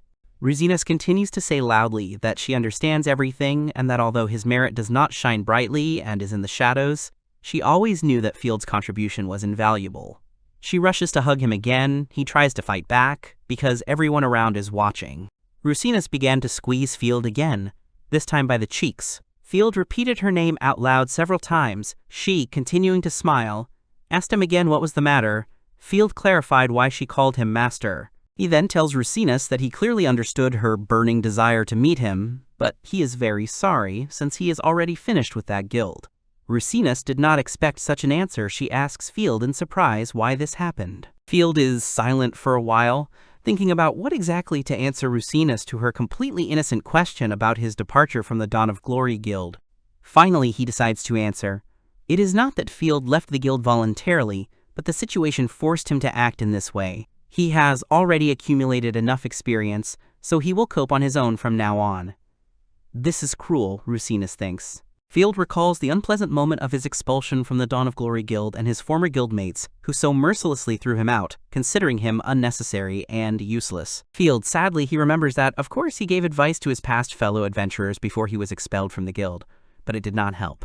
The next moment, scratching his head in embarrassment and chuckling nervously, Field tells Rusinas, who is standing next to him, that, to put it briefly, He is now acting on his own, and then he adds that he still has things to do that he should take care of now. These are his plans for the near future. He turned around to leave, but Rusinus immediately called out to him. Grabbing Field by the hands, Rusinus asks him if it is true that he definitely does not want to join any other guild now. Field slightly hesitantly confirms this. He really does not want to do this. Still holding the embarrassed Field's hands, Rusinus tells him that it's wonderful. She seems excited, because her hands are shaking slightly.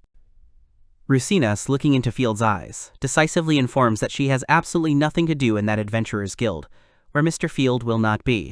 The next moment, all seriousness seemed to fly off her at once, and still holding Field's hands in hers, Rusinus called him by name and decisively suggested that they form a joint team.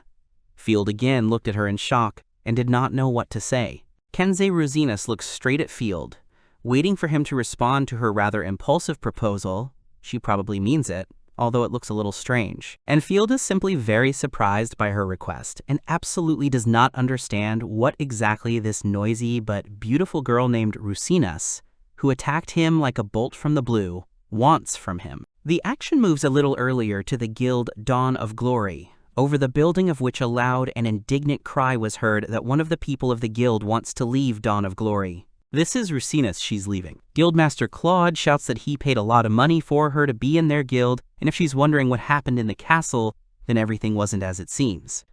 But she doesn't need anything from the guild if Mr. Field isn't in it.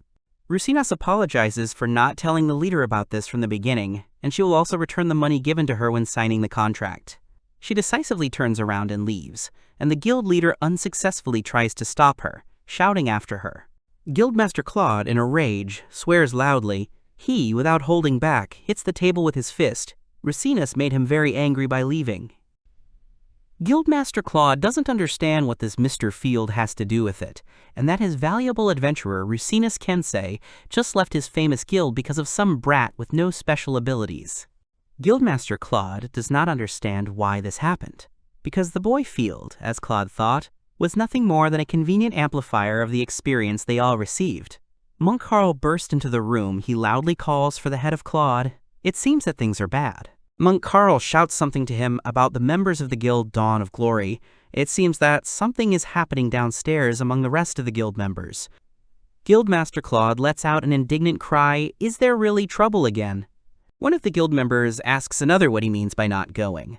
His interlocutor replies that he told him yesterday that he is not going to undertake such a dangerous quest. Guild leader Claude asks them what is going on. An argument is taking place between a pair of adventurers. Then the interlocutors see the head of the guild, Claude, who has come down. One of them clicks his tongue disapprovingly, and the second hesitantly calls the head by name, waiting for his reaction. And then one of them suddenly shouts that Boss Claude himself once told them about this, namely that if they join his guild Dawn of Glory, they will be as strong as they want.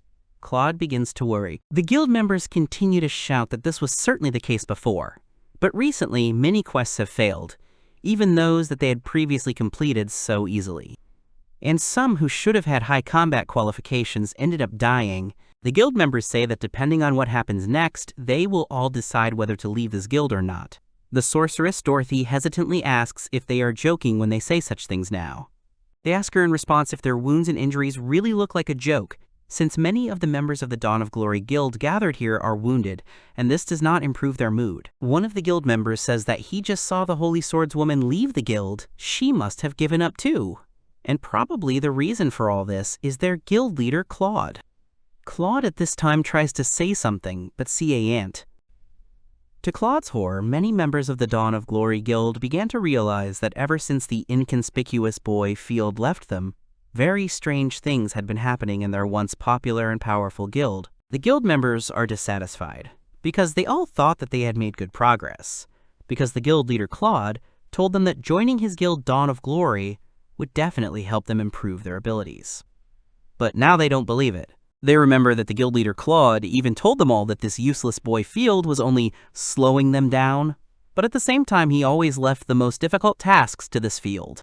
Claude is numb and silently listens to the accusations. Claude is shocked by the behavior of his comrades. The members of the guild Dawn of Glory gathered in front of him are clearly indignant. They curse without holding back and ask where the head of their guild Claude stuck this inconspicuous guy Field. The action moves to another room, perhaps a library or another guild, and there someone asks those present about the location of the elven country, thereby causing exclamations of surprise from the visitors. The girl administrator behind the counter, smiling deliberately sweetly, tells the applicant that she is very far from such legends and knows nothing about them, but perhaps someone else is aware of what is happening.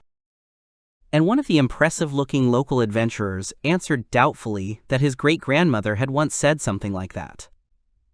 But apparently because she had gone mad in her old age, each of her such stories always turned to goblins. Local children are also surprised by questions about the country of elves. They don't even know about such things. They ask someone with smiles how it is possible that such an adult still believes in some kind of fairy tale elves.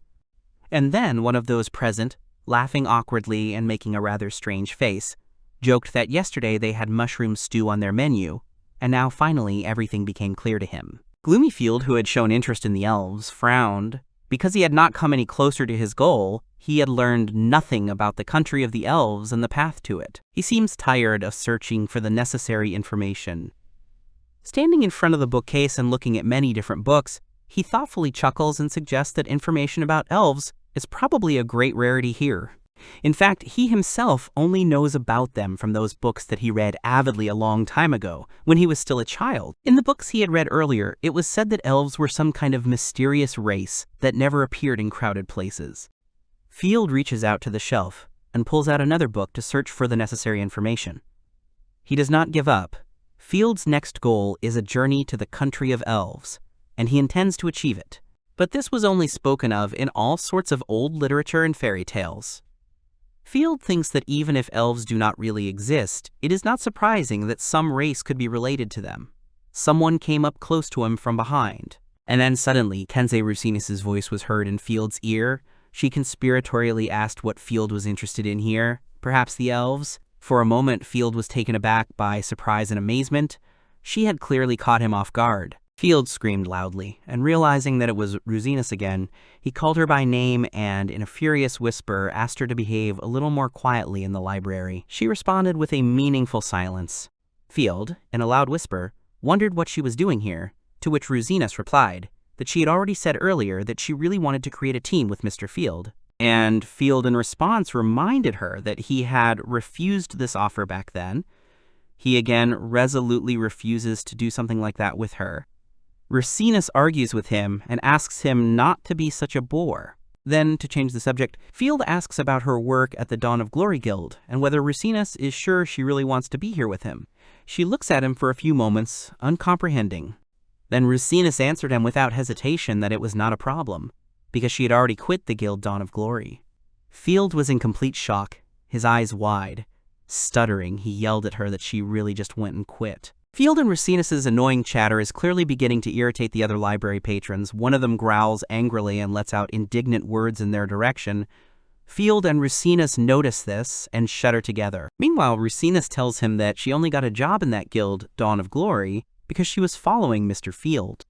She asks him nonchalantly, so what is the book Field is holding in his hands about? Field reluctantly tells her that he is trying to find a way to the land of the elves. He immediately clarifies to her that he knows that these are all just fairy tales, but the thrill of adventure lies in finding something that no one has ever found before. Rusinus again insists that she and Mr. Field need to form a team. Field thinks that this is a psychic attack. Rusinus disagrees. She wants to tell what she has heard over the past few days. The library visitors are angry. These two are really bothering them. Covering her face with her hand and winking slightly, Kensei Rusinus tells Field in a conspiratorial voice that, in fact, she knows exactly how he can get to the land of the elves. Tired of the noise produced by Field and Rusinus's incessant chatter, was heard throughout the library building. With a shout that they needed to be more quiet in the library, the surprised Field and Rusinus were abruptly thrown out of the library doors, obviously for disturbing the peace of the other visitors when they were arguing so furiously. Field sadly stated that he and Rusinus were thrown out of the library. Rusinus sighed and reproachfully said that Mr. Field should not have behaved like that in the library, and started shouting for no reason at all. And then Field suddenly grabbed the surprised Rusinus by the shoulders and shouted loudly, asking her if she really was there, that very country of elves, probably referring to Rusinus's words that she knew the way there. Rusinus froze in surprise and remained silent. Field looks at Rusinus tensely, waiting for her answer, and again names the country of the elves.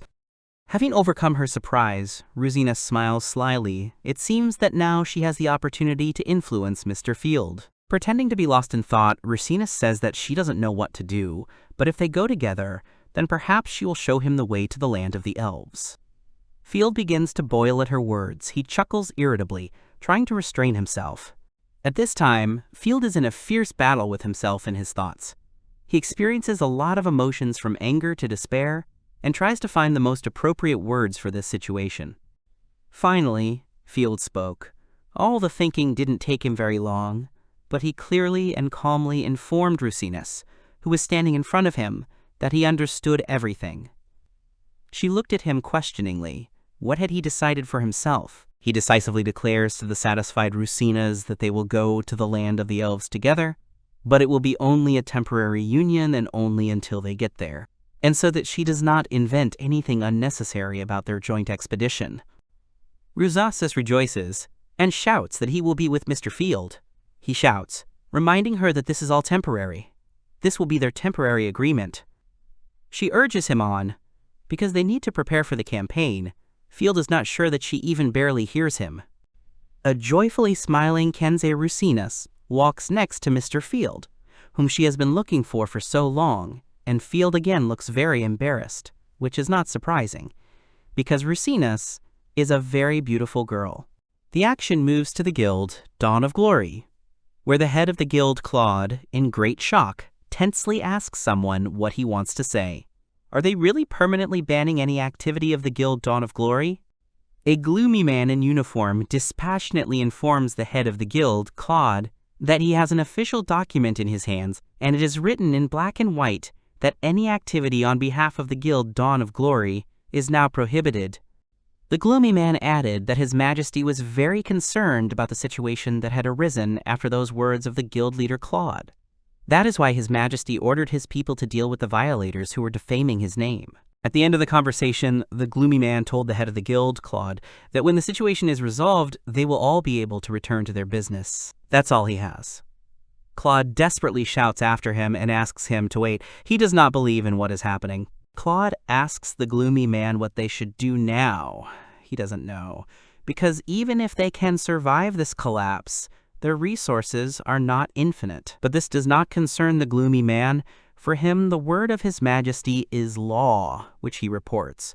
The gloomy man also added threateningly that if any illegal activity emanating from the Dawn of Glory Guild were to surface, the sanctions imposed would be even stricter.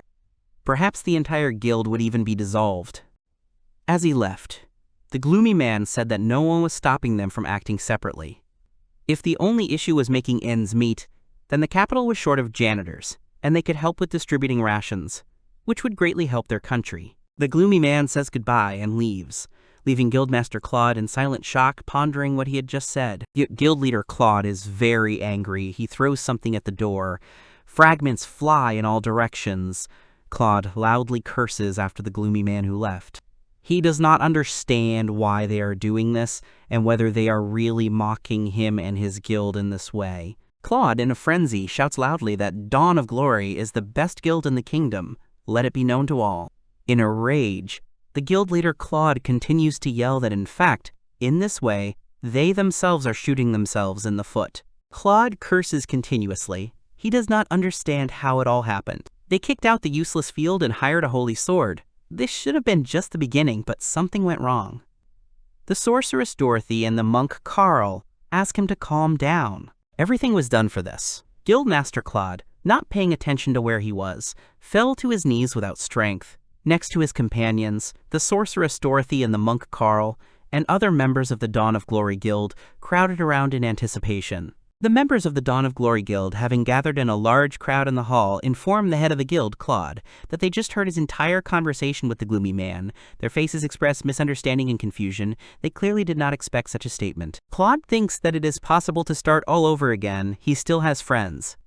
He apologizes out loud to all the adventurers. For his miserable appearance, he assures them that everything will be fine.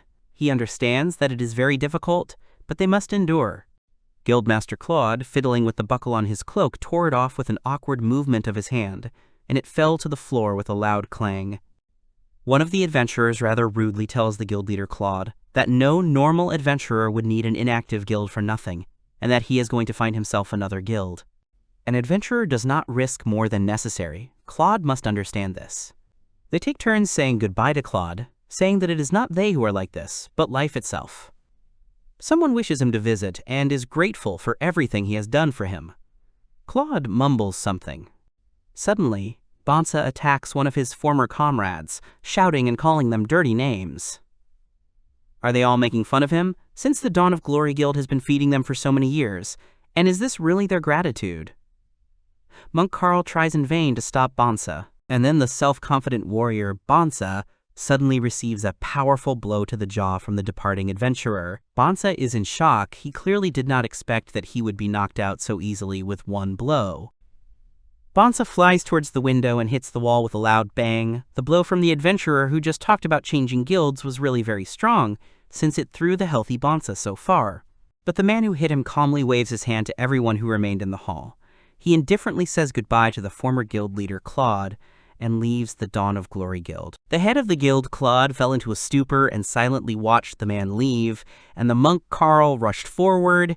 He asked if everything was okay with Mr. Bones, and he was also very surprised at how it happened that he was quickly knocked out with just one blow.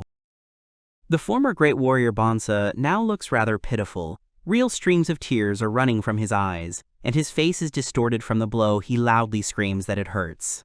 It seems that Bonsa is in shock from what happened, because no one has ever hit him with such blows without any reason, and now it seems to him that this is not right.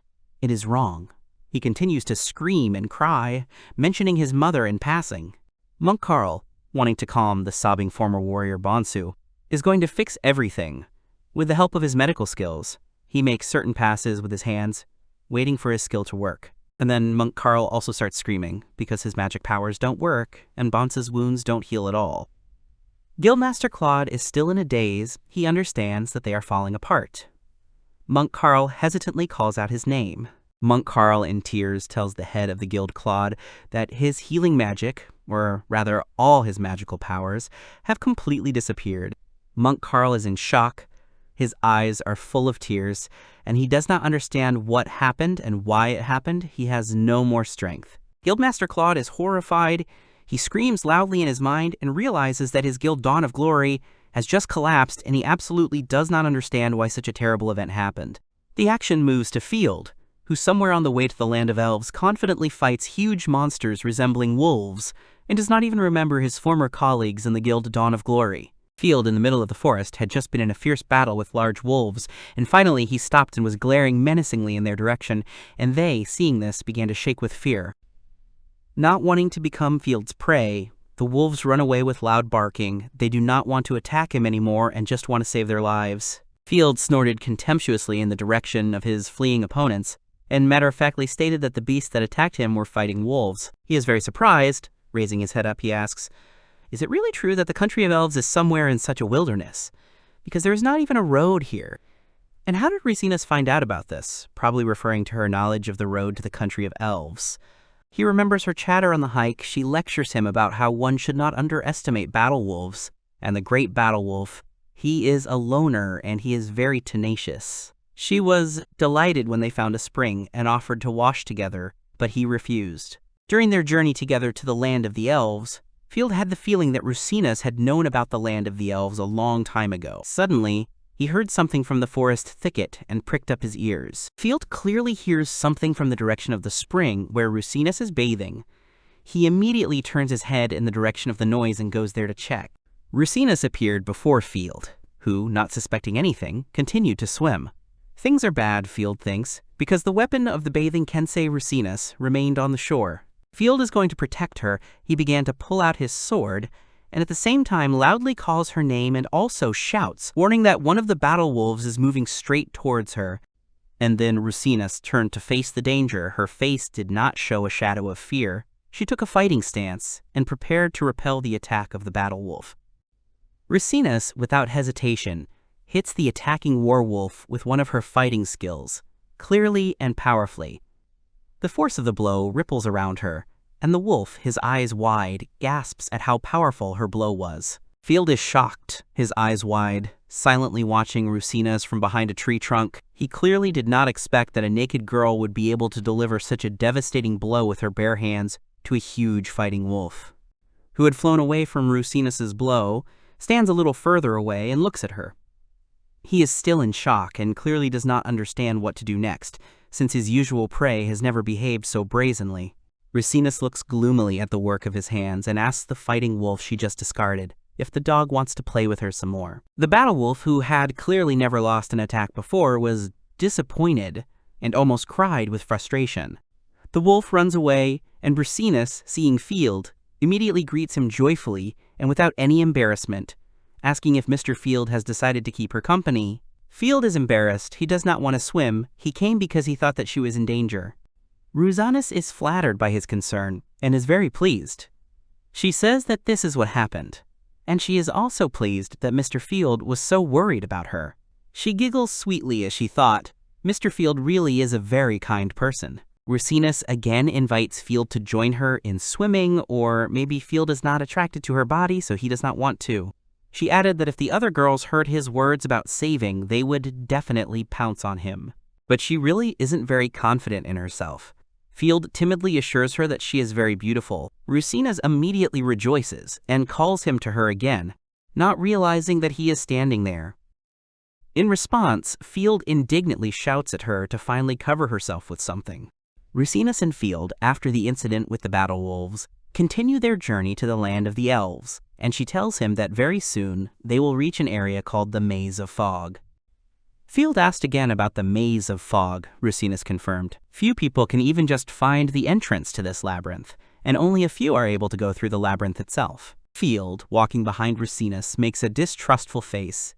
He obviously doesn't really believe what Rusinas just told him about the supposedly dangerous place called the Maze of Fog. Rusinas continues to tell him about what awaits them further, and then, right behind this labyrinth, is the land of the elves. Field wanted to say something in response, but changed his mind.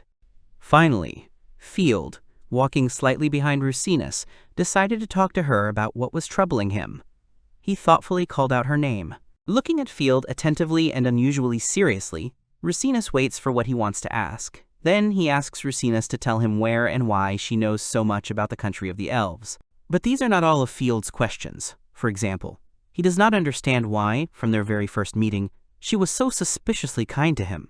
Field continues to speak. He asks if she doesn't find this funny. It seems to Field that she is not at all one of those people who can become attached to a person just because he is not selfish. And then something unexpected happened. They were distracted and did not notice the danger. Field was very surprised, but could it really be that the person who had just come out of the forest thicket to meet them was none other than the one Rusinas had told him about a little earlier? A huge, scarred monster with glowing eyes bared its fangs at the sight of the travelers. The monster does not hesitate. It rushes to attack the people standing in its path, clearly intending to make them its rightful prey. Field recognized the monster. He shouts loudly to her that it is a great werewolf. Rusinas grabs his weapon, preparing to meet the danger. The great werewolf growls and quickly flies to attack Rusinas, who has taken a fighting stance and readied her weapon. Field, also prepared for battle, shouts to Rusinas, who is standing in front, to hold on. But she clearly and without hesitation denies his offer. Without turning around, she asks Mr. Field to move away, because she sees that it is a huge fighting wolf. But Rusinas confidently declares that this battle wolf is definitely not her rival.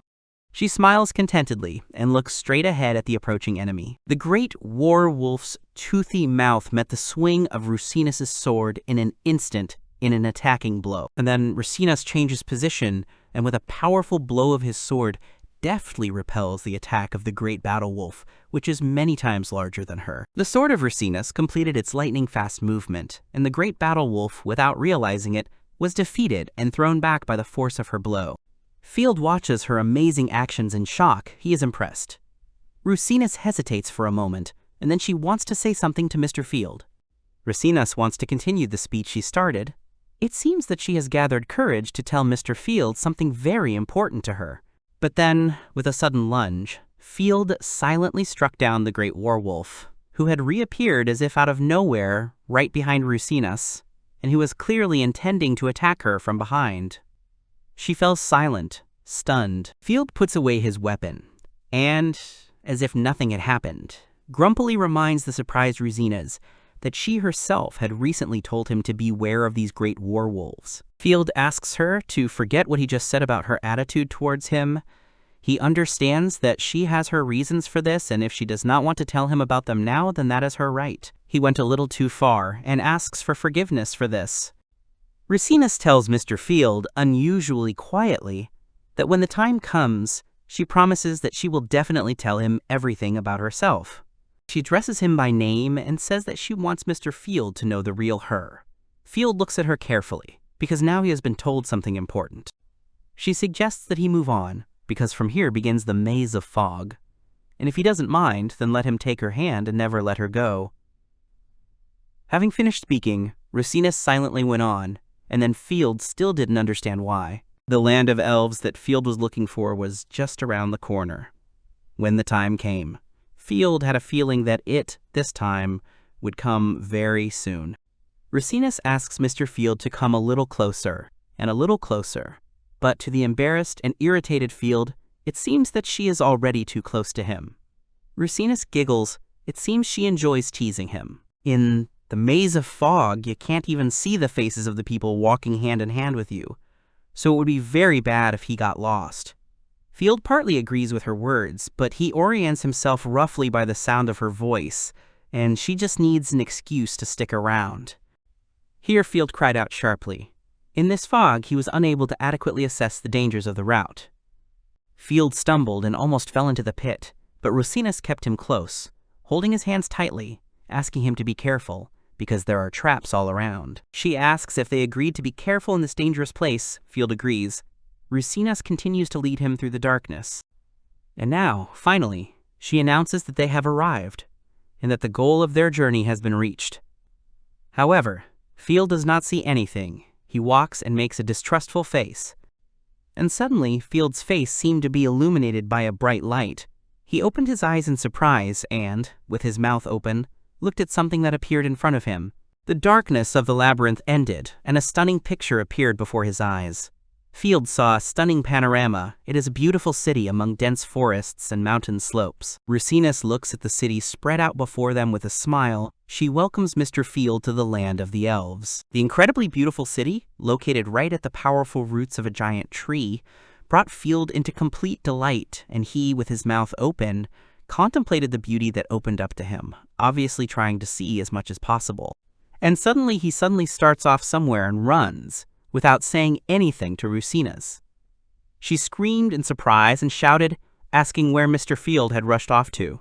Field jumped hastily from the small rock ledge on which he and Rusinas had been standing, and landed with his feet on the soft grass. Field cries out in delight, his face expressing childish happiness and delight, and Rusinas silently watches his delight. Field spread his arms as if trying to embrace this incredibly beautiful view, and the expanse that he was observing. It was amazing, and he had never seen anything as beautiful as this place before. He is very grateful to Rusinas for bringing him here, to the land of the elves. Rusinas is embarrassed, but she smiles contentedly and thinks that he has absolutely nothing to thank her for. And then, she had to thank him somehow. Maybe at the same time, she and Mr. Field could create their own team. Field immediately refused her offer again, telling her not to even think about it. Then she offers him to kiss her as a reward for his efforts. She would be very happy about that. Field, to her regret, again refuses the proposed option.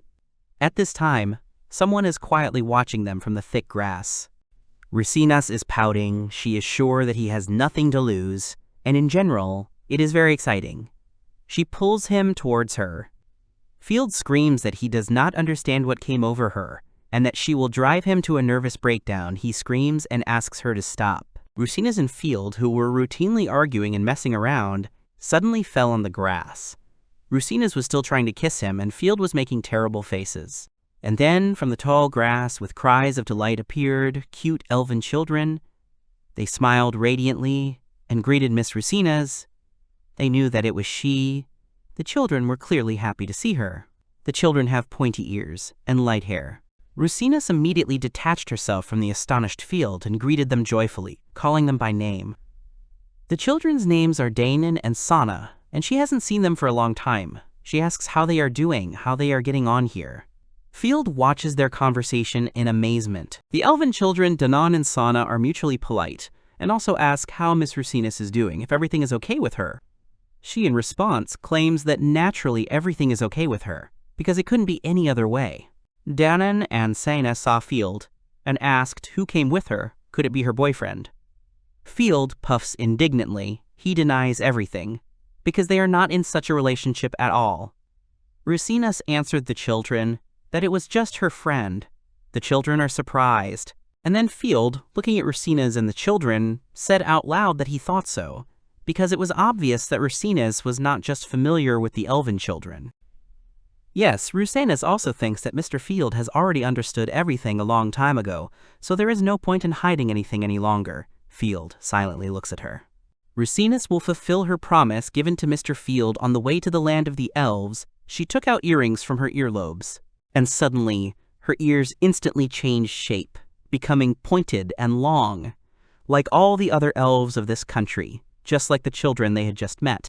Rusinus smiles sweetly and looks straight at Field. She still holds the earrings in her hands. Slightly hesitantly, she tells Field that she is an elf. The elven children, Danon and Sana, swarmed over Field, feeling him up, because he was a human, and they hadn't seen many of them.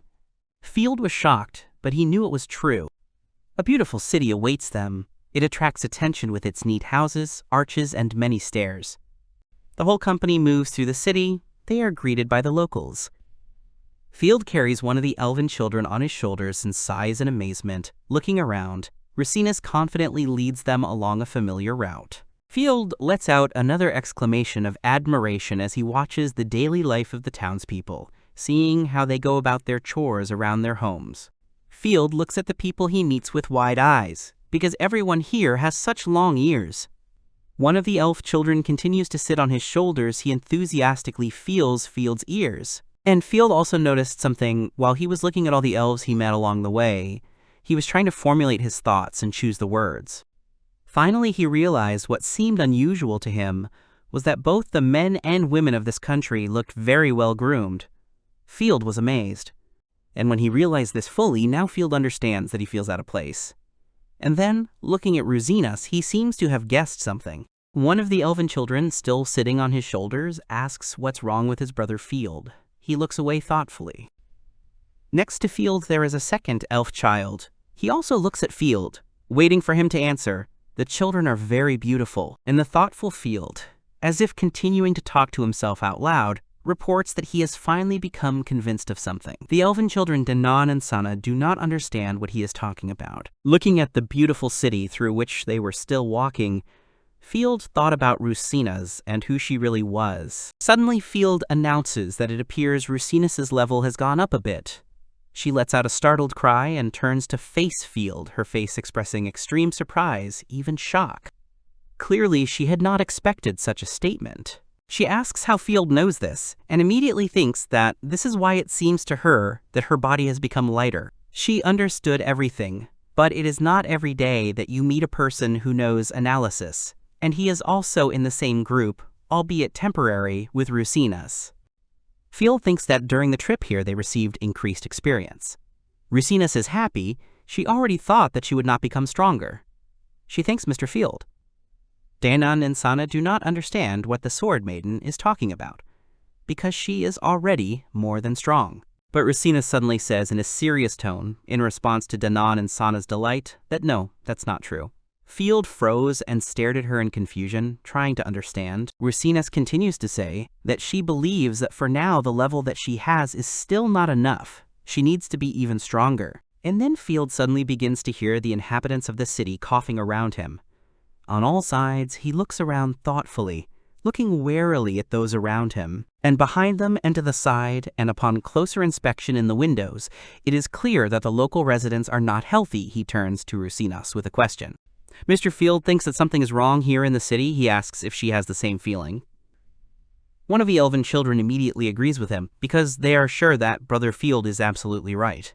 Danon and Sana say that there is some kind of magic forest power, or something like that around them, and it seems to be depleting. That is why all the adults in the city have been running around like crazy lately.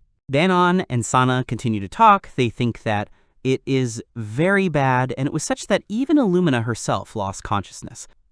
Rusinas, in shock, asks again, is it really possible that even Illumina is sick? Field, surprised, asks the children for information again. He does not understand who Illumina is, and Rusinas replies that Illumina is her sister.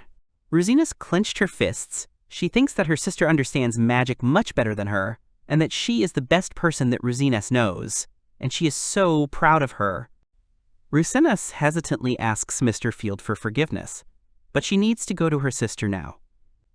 Field sighs in embarrassment, scratches the back of his head, and sighing asks Rusinas where her sister Illumina is.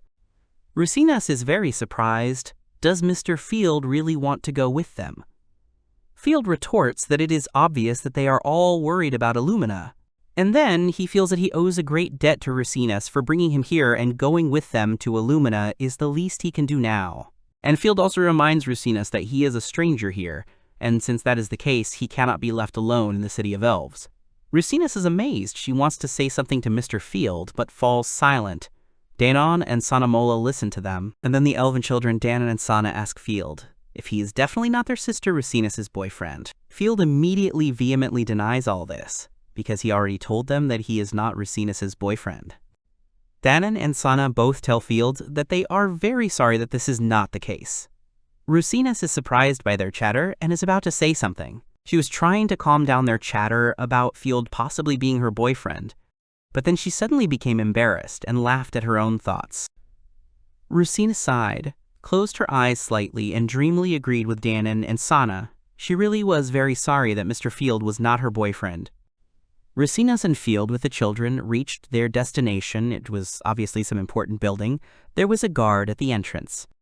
This is a castle. Near the castle gates, the Princess Rusinas is greeted by an elf guard. He is very surprised by her appearance, but at the same time he is glad that she has finally returned.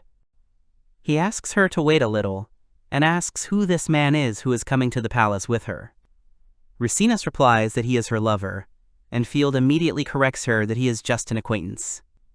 Rusinas informs the guards that Field is her guest, and asks them to behave accordingly. The serious Rusinas asks Mr. Field's forgiveness in advance for the fact that something unsightly is about to appear before his eyes. Field is a little scared of what is about to happen to them in this place. Rusinas and Field entered a huge hall, on the walls of which hang large canvases covered with some strange formulas, many of which are crossed out with bold crosses. Upon entering, Rusinas greets His Majesty. She then reports that Rusinas Kensei has returned to the land of the elves. From all sides, the voices of the courtiers are heard, whispering and repeating her name out loud several times. Field is silent and watches what is happening in amazement. It is obvious that he has never been in such places before. So far, no one present has responded to Rusinas.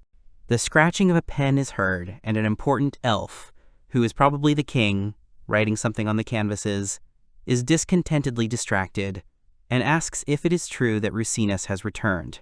The king's heavy gaze is directed straight at Rusinas and Field, who have entered the hall. Quickly approaching those who entered, His Majesty unexpectedly rewarded Rusinas with a sweeping slap. Rusinas silently endured the blow. Although it was very strong, it seems that she expected such a turn of events and did not react in any way. His Majesty becomes very angry and loudly asks why she returned to the land of the elves now. Rusinas became sad. Her cheek turned red from the king's blow. She was silent and looked at her feet, not daring to answer His Majesty's question. He reproaches her because she is a princess, but even being one, she still dumped all her responsibilities on her sister Illumina, because of which she fell ill. Rusinas trembles, barely holding back the urge to answer. Finally, she shouts back that she sincerely apologizes for all the trouble she has caused with her actions. But His Majesty doesn't really listen, and shouts that her apologies mean nothing to him. Rusinas tries to justify himself, and shouts in response that their country will have no future if they continue to rely only on their own wisdom. The situation has long been out of control, and it is obvious that they cannot cope on their own. Rusinas continues to say that she is sure that His Majesty understands all this anyway. His Majesty makes a displeased noise. It is obvious that the king has become even more angry. He looks at her angrily and asks in a sinister voice that Rusinus must have found a way to solve all their problems, since she is so bold in throwing around such loud words. Standing before the king, who is waiting for her to answer his question, Rusinus hesitantly tries to begin a speech, but she cannot find the words. Her hands are shaking slightly. His Majesty, meanwhile, continues to accuse her, ordering her not to be so vain. Despite the fact that she speaks such bold words, he believes that she herself has done nothing. His Majesty also accuses Princess Rusinus of putting the lives of her fellow tribesmen at risk, and of bringing a stranger here to them. Rusinus again only listens to his reproaches in silence. His Majesty also does not understand who this man is. Has Rusinus really found herself a husband? Field is displeased, but before the surprised Field can answer the king's attack, Rusinus gestures for him to be silent. She hesitated a little before answering, and then resolutely told His Majesty that Mr. Field was her close friend, and nothing more. Therefore, she asks His Majesty to stop such statements. She has had enough of them. Surprised by her actions, Field stands a little behind and watches the conversation. His Majesty chuckled thoughtfully, but he agreed with her statement. Having put his writing utensils on the table, the king clearly became interested in the man. His Majesty turns to Field and asks what the man thought when he found himself in their country. Field, after a slight hesitation, replies that at first the country seemed beautiful and mysterious to him, but there was something wrong with it and its inhabitants. Field noticed that there was something wrong with the physical condition of the elves of this country. He asked His Majesty if there was a reason for all this. He answered that everything was correct.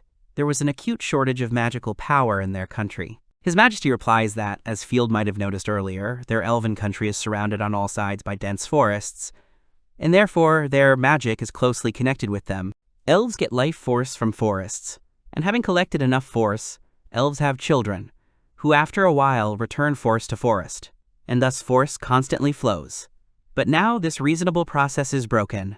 The land of the elves lost many of their tribesmen, fighting in constant battles with various enemies of their race.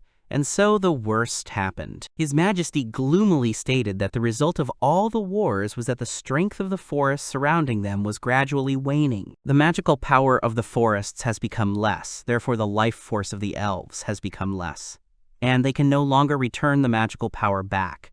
Elves have a long life, but a low birth rate. They cannot just increase the population. Therefore, those elves who still have quite a lot of magical power in reserve support the forest by transferring their power to the forest. This is exactly the situation in the country of the elves now. His Majesty, pointing to Rusinus, recalls that initially this duty of maintaining the strength of the forests was placed on the shoulders of Princess Rusinus, and when she secretly left the country, it was taken over by her sister, Illumina. His Majesty turns to Rusinus, who stands silently before him. He wants to ask her the question that torments him once again.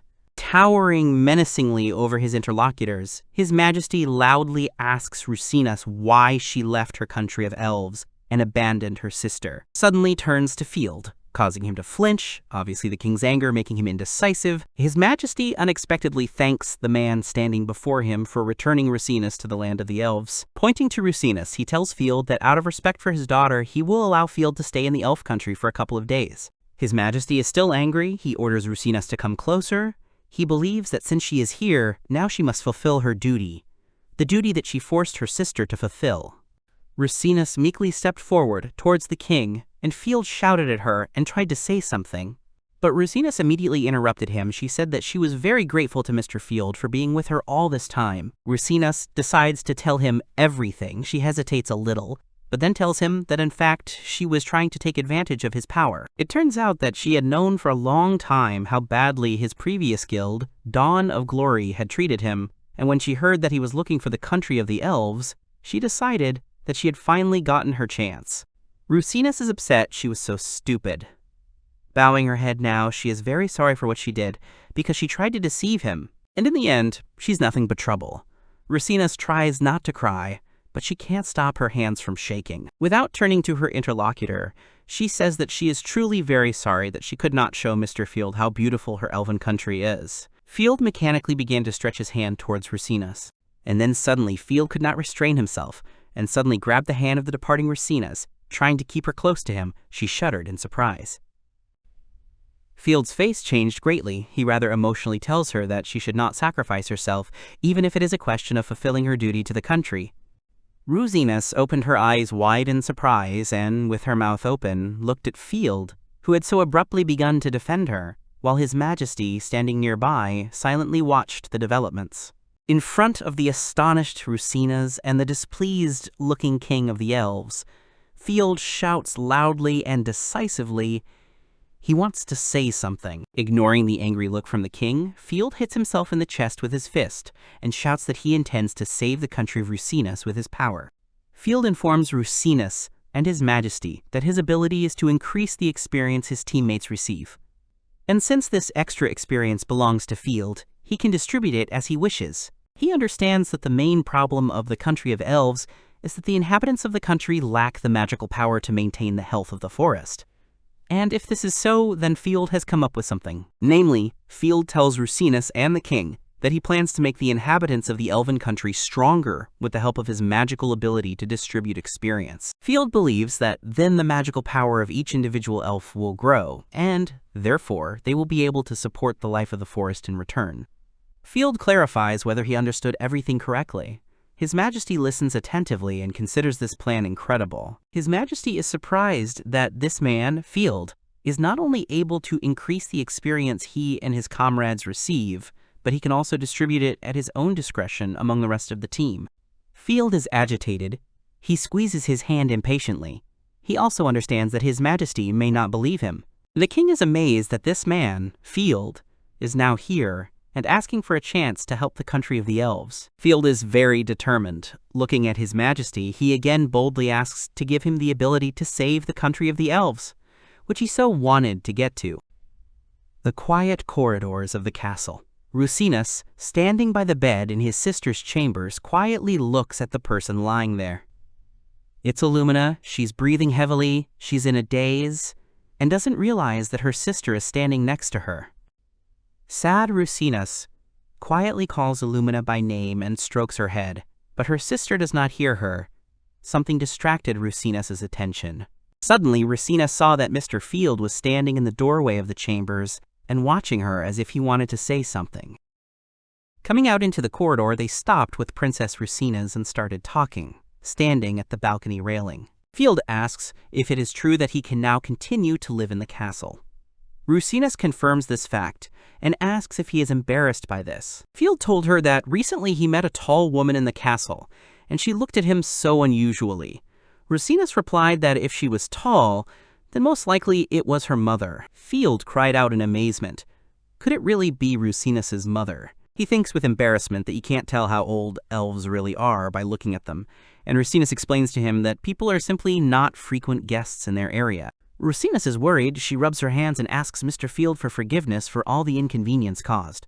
After all, she left the land of the elves to find a solution to their problems somewhere far away, not only beyond its borders, but also beyond the boundaries of their elven knowledge. For a long time, she tirelessly searched and searched for answers in different places, from different people, in different books, day after day, without rest. Rusinus then tells Field that one day there came a moment when she was simply tired of looking for answers. But Field's ability immediately attracted Rusinus's attention, so she came up with a plan that would allow her to get closer to him, and here they are, in the land of the elves. Field clarifies whether this was the only thing. Rusinus hesitates with a final answer. She, sighing heavily, says that she acted very stupidly, trying to use him, but even so, she does not understand why Mr. Field ultimately decided to help the inhabitants of the elven country. Field looks at her in confusion and thinks about what to answer. Field simply replies that he himself doesn't really know why he did it. Just like that, although if she needs a reason, she can assume that he did it in gratitude for her bringing him here. She clarifies if that's all, he confirms. Confused Field thinks that it would be sad if such a beautiful country of elves simply disappeared. He himself is not sure of his words, but continues to speak. Field understands that country and family are very important, especially if they have spent so many years together. Besides, if his teammate is in trouble, he can't just turn a blind eye to it. To change the subject and overcome his embarrassment in front of the girl, Field sums up that he is, in fact, an adventurer, and not just anyone. Rusinas blushes sweetly and smiles. Rusinas is pleased, but at the same time she believes that it is because of this way of thinking that Field is constantly being used. Field shushes her because he was just trying to tell her something kind, and she is ruining everything for him. Rusinas and Field continue their usual fuss and squabble. It seems they have become very close friends. Their joy was interrupted by the sudden appearance of His Majesty next to them, who coldly addressed the man without even calling him by name. His Majesty, still looking menacingly at Field, expressed his desire to immediately speak with the man face to face. Field felt uncomfortable, because they had already gone so deep into the bowels of the castle, and Field did not yet understand why His Majesty needed him. Suddenly, His Majesty, without looking at the man, states that Field's sword seemed to have reached its limit. Field mechanically grabbed the scabbard with the sword and chuckled.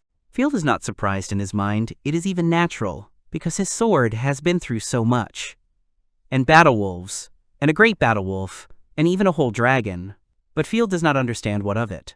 His Majesty ordered Field to stop. In front of Field and the Elven King stand huge carved doors, which are decorated with beautiful ligature and equipped with some kind of clockwork mechanism, probably responsible for their opening. His Majesty, standing in front of the huge doors, sharply extended his hand and made some passes, as if he had grabbed something invisible to the human eye. A crash and a grinding sound from the huge doors. Apparently, the hidden mechanism controlling the heavy doors had come into action. The Elven King is focused. He continues to control the door-opening system from a distance. In response to the King's actions, the clock mechanism in the door began to move and loudly began to beat out a rhythm. All the gears and runners in the huge doors began to spin very quickly, and from all sides you could hear the clatter, grinding and clanking of metal parts. Finally, the huge doors opened with a crash, revealing the blackness of the passage, and the amazed Field froze on the threshold, not daring to enter. Field and the Elven King are many times smaller than these huge doors. His Majesty, turning to Field, asked what he was looking at there, and then ordered him not to stand there like a pillar, and to quickly go inside the room. Field is shocked by what he sees. He looks at what is happening with his eyes wide open. Obviously, he did not expect to see such an impressive action. Field followed the Elven King inside. His Majesty informed him that he and Field were in the Elven Treasury, and that the items that had undergone a special enchantment procedure were kept there. Field was shocked. Inside, Field looks around with all his might, trying to see everything. And the king continues to say that naturally he knows very well that there are almost no warriors left in his country who would be able to cope with these treasures. His Majesty turns to Field. Again, he really wants to ask Field something about the ability that he told him about earlier. If the ability really works, as Field described, then His Majesty does not understand where Field will get so much experience. In order to get a solid amount of additional experience, there must be a decent amount of it to begin with. Field replies that Rusinas told him that there were large monsters in the plains north of the Elven country, and that he planned to use the experience gained from defeating them to distribute it among the elves. His Majesty understands what this is about. He assumes that Field will most likely be able to fight these monsters. But even if Rusinas goes with him, the experience that the two warriors will receive will still be insufficient to carry out their plan. In other words, His Majesty believes that the plan that Field had so emotionally come up with a little earlier lacks two important parts, namely teammates and suitable weapons. He drew Field's attention to the impressive sword that stood right in front of them. This sword was clearly not an ordinary one, and was valuable. The Elven King shows Field a secret artifact that has been kept in the land of the elves for many generations. The Elven King raised the sword, whose name is Excalibur, the Holy Sword. After making several swings of the beautiful sword, His Majesty announces that he wants Field to take this sword for himself, and holds it out towards Field. His Majesty is ready to entrust Field with rare weapons and 100 of his best soldiers. He believes that this should be enough to carry out their plan. Field is shocked by such an offer, and at first tries to refuse the king's gift. Field thinks that he cannot accept something as valuable as this sword. But His Majesty is adamant. He orders Field not to argue with him. His Majesty frowns. It is hard for him to talk about this, but he understands that in his weakened country, there is currently no warrior strong enough to handle the sword Excalibur. His Majesty says that they have been trying for a very long time to find a warrior who would be worthy of this sword, but they have not found anyone. Or rather, that is how it was until today, when Field appeared. Field listens intently to the king. His Majesty, holding the sword, knelt before Field. He says that he is sorry that he cannot help him anymore in carrying out the plan to save the country of the elves, and that he is very ashamed of this. Field looks in amazement at the kneeling king. For the sake of the future of the country of the elves, His Majesty asks Field to accept this sword from him and save the inhabitants of his country. His Majesty was very upset. He hesitated a little, and then informed Field that he actually considered himself a helpless king. Field saw that the king's hands holding the sword were trembling slightly. Field understood everything. He resolutely took the sword from the hands of His Majesty and raised it in front of himself. Closing his eyes, Field tuned into the answer and said that he proudly accepts this gift from the King of the Elves. A little later, Field dresses in comfortable combat gear, throwing a hooded cloak over his shoulders. Field then deftly places all the necessary equipment on his body, snapping the buckles of the sling and scabbard. Field placed the holy sword Excalibur, entrusted to him by the Elven King, in the scabbard behind his back, and placed it there comfortably. He is very focused and confident in himself and his actions. To complete the outfit, he put on gloves and clenched his fist. The door of the room where Field was putting on his combat suit, preparing for something important, swung open, and Rusinus appeared on the threshold. Field thinks that he is now well prepared for the campaign.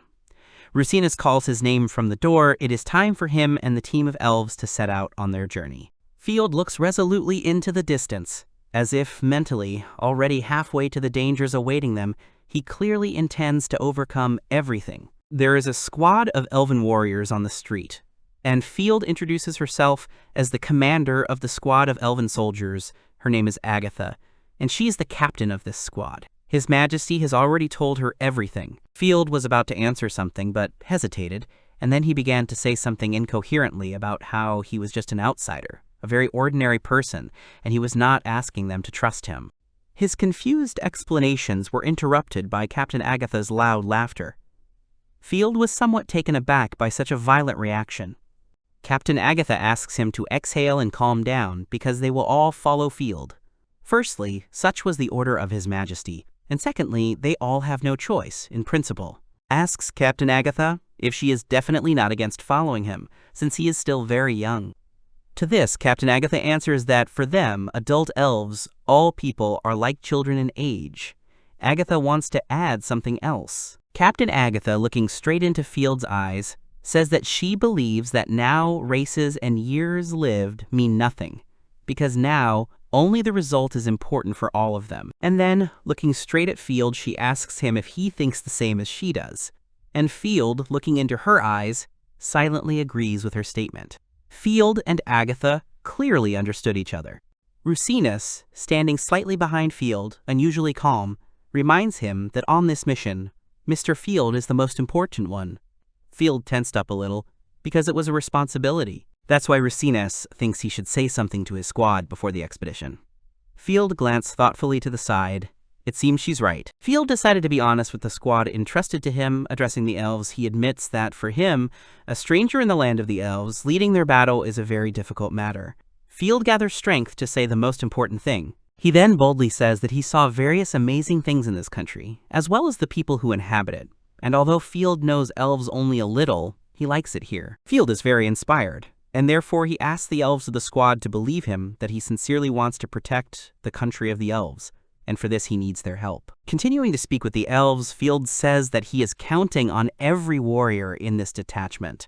The detachment of warriors listens to him attentively. After Field's fiery speech, Captain Agatha loudly gives the command to the detachment of warriors to move forward, because the future of their country depends on each of them. A foot detachment of elven warriors led by Captain Agatha and Field set out on a journey, heading for the northern plains where monsters live. The detachment, led alternately by Rusinus, Captain Agatha, and Field, overcomes the difficult path to the goal through forests and mountains, steadfastly enduring all the hardships of the journey. Captain Agatha and Rusinus noticed that Field slept peacefully even in the difficult conditions of the difficult path in the forest. Captain Agatha and Field discuss the road, looking at the map and choosing the most convenient route suitable for a foot detachment. Finally, Captain Agatha decides to turn to Mr. Field with a request. She calls him by name. Field turned around at the sound of her voice. Captain Agatha informs him that they should make a halt, because the soldiers from the detachment are completely exhausted. Field also paid attention to this. He understood everything. Captain Agatha sighs tiredly. Her appearance suggests that this path is difficult for her. She says that Mr. Field is an amazing person. Field just drinks water and does not understand what she is talking about.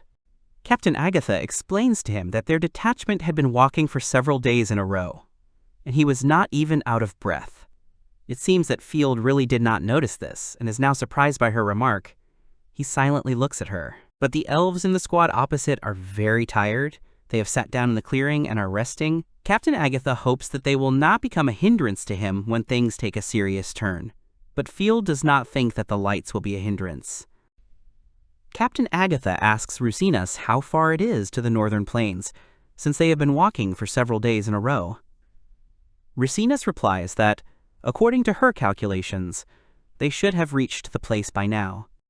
Captain Agatha suggests that Field use his skills and analyze the area, because if the monsters are really big, he will be able to sense them without any difficulty.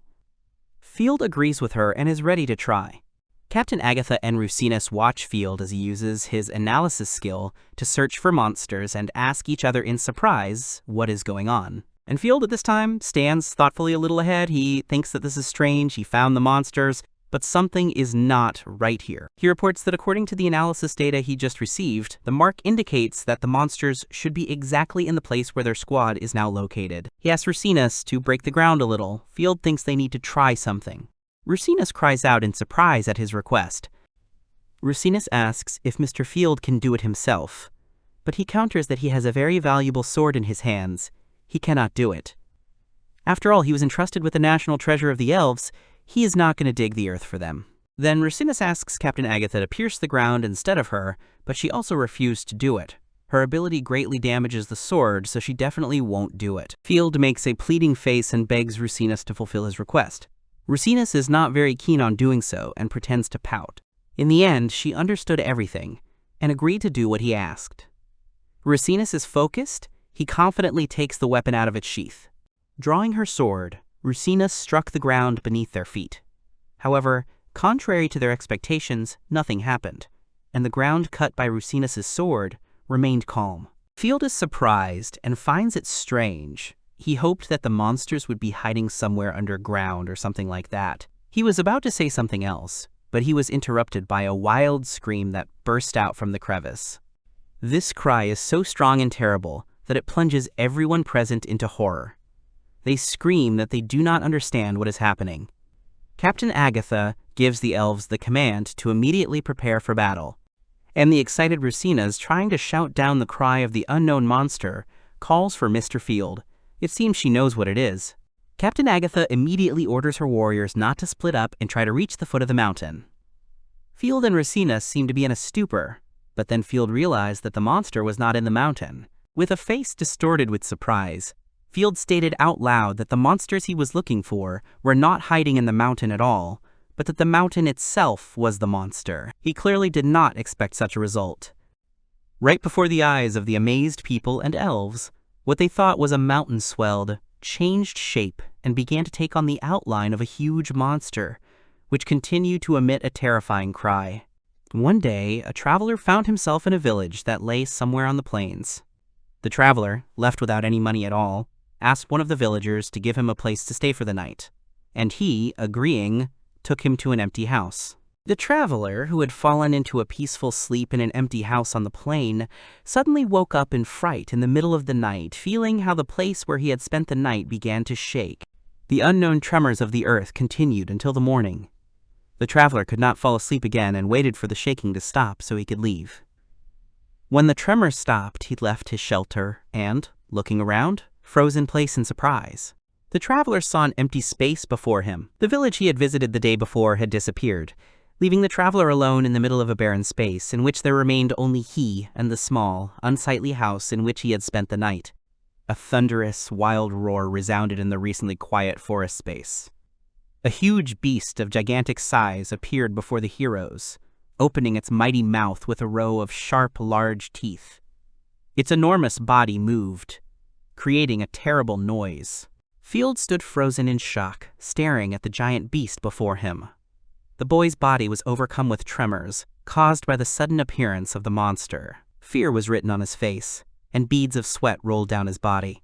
Lunasis and Field stand nearby and watch the creature in amazement. The girl guesses who the creature is, but does not voice her guesses. The guy begins to reason out loud, saying that the beast looks like a dragon without wings. Field suggests that the creature is a subspecies of dinosaur. At this time, the beast grows larger, its entire body growing in front of the group of warriors. It did not stop. Its deafening roar continued to be heard throughout the area.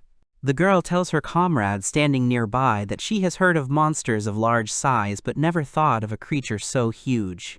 Field turns and loudly calls out to the warrior Agate, asking him about the whereabouts of the rest of the soldiers.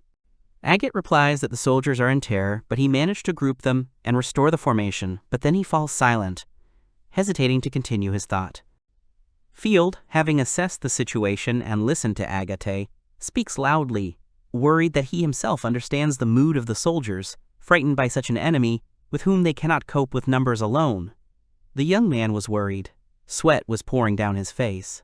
The young man adds to his words, confidently saying that attacking this monster openly, directly at it, is a real suicide for them. At this time, the monster opens its huge, homeless mouth and lets out a monstrous roar. As the beast slowly moves and maneuvers, one of the squad asks what they should do with this monster, saying that it has not noticed them yet. Another responds curtly that this is not at all like a normal monster hunt. Field turns to Agate and orders him that they should get the beast's attention before it gets away. So the boy asks the captain to try to get the soldiers to hold formation. He asks the girl to continue the attack. The girl briefly says that she understood the order.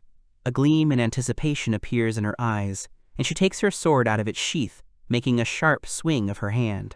With fire and determination in her eyes, Lunasis quickly and sharply brings down her sword, creating lines of immense force around herself, cutting through the air and space around her. The black lines from her sword, under the impact of the girl's blows, rush forward with all their strength and power, raising clouds of dust and cutting through the ground. With a loud noise, they crash into the monster's body, dealing him a significant blow. After this contact, there is silence. The beast does not move, frozen from the blow. He is in thought about the sensations he has just experienced. The monster froze, towering over the entire forest with its enormous body. The heroes do not know what to say for a few seconds, looking closely at the beast's reaction, and then someone asks for confirmation whether it has stopped. They answer in the affirmative. At that very moment, the monster dies, slowly starting to move again. It opens its huge mouth and lets out a thunderous roar with all its might, filled with malice, deafening all the surrounding area. The sound echoed throughout the space, causing the protagonists to cover their ears and cower from the force of the deafening roar. Lunasis squeezed her eyes shut, and Field's face twisted in discomfort, his teeth clenched tightly. Another loud roar was heard. Lunasis, crouching down, loudly asked why the monster had not reacted like that right away. Field, covering his ears with his hands more tightly, answered that the monster was very big, so the pain took a long time to reach the nervous system, and it took time. The monster suddenly turned away from them, as if deliberately ignoring the people in the forest thicket. Someone from the squad noted this in surprise, assuming that the creature simply had not noticed them yet. But Field did not agree with this assumption. He looked closely at the monster in front of him, analyzing its actions with his large, attentive eyes, and trying to calculate them in advance, preventing its attack. The young man recalled his encounter with the dragon and his battle with it in the past. As if comparing these two creatures, he mentally noted to himself that the monster would not simply ignore them, letting them go. Suddenly, another sound was heard, which was getting closer and closer to the people and elves in the forest clearing. One of the elves heard it, and asked excitedly what kind of sound was coming from near them. Field moved forward sharply, raising his hand and looking at Lunasis. He loudly gave the elf and Captain Agate the command to gather the troops, and then stand behind him. The girl looked at his actions with surprise and confusion. The noise increased several times. The shockwave was already visible through the trees, approaching closer and closer to the army, sweeping away everything in its path with its power. Standing in front of the soldiers, Field turned to face them with a look of determination and concern.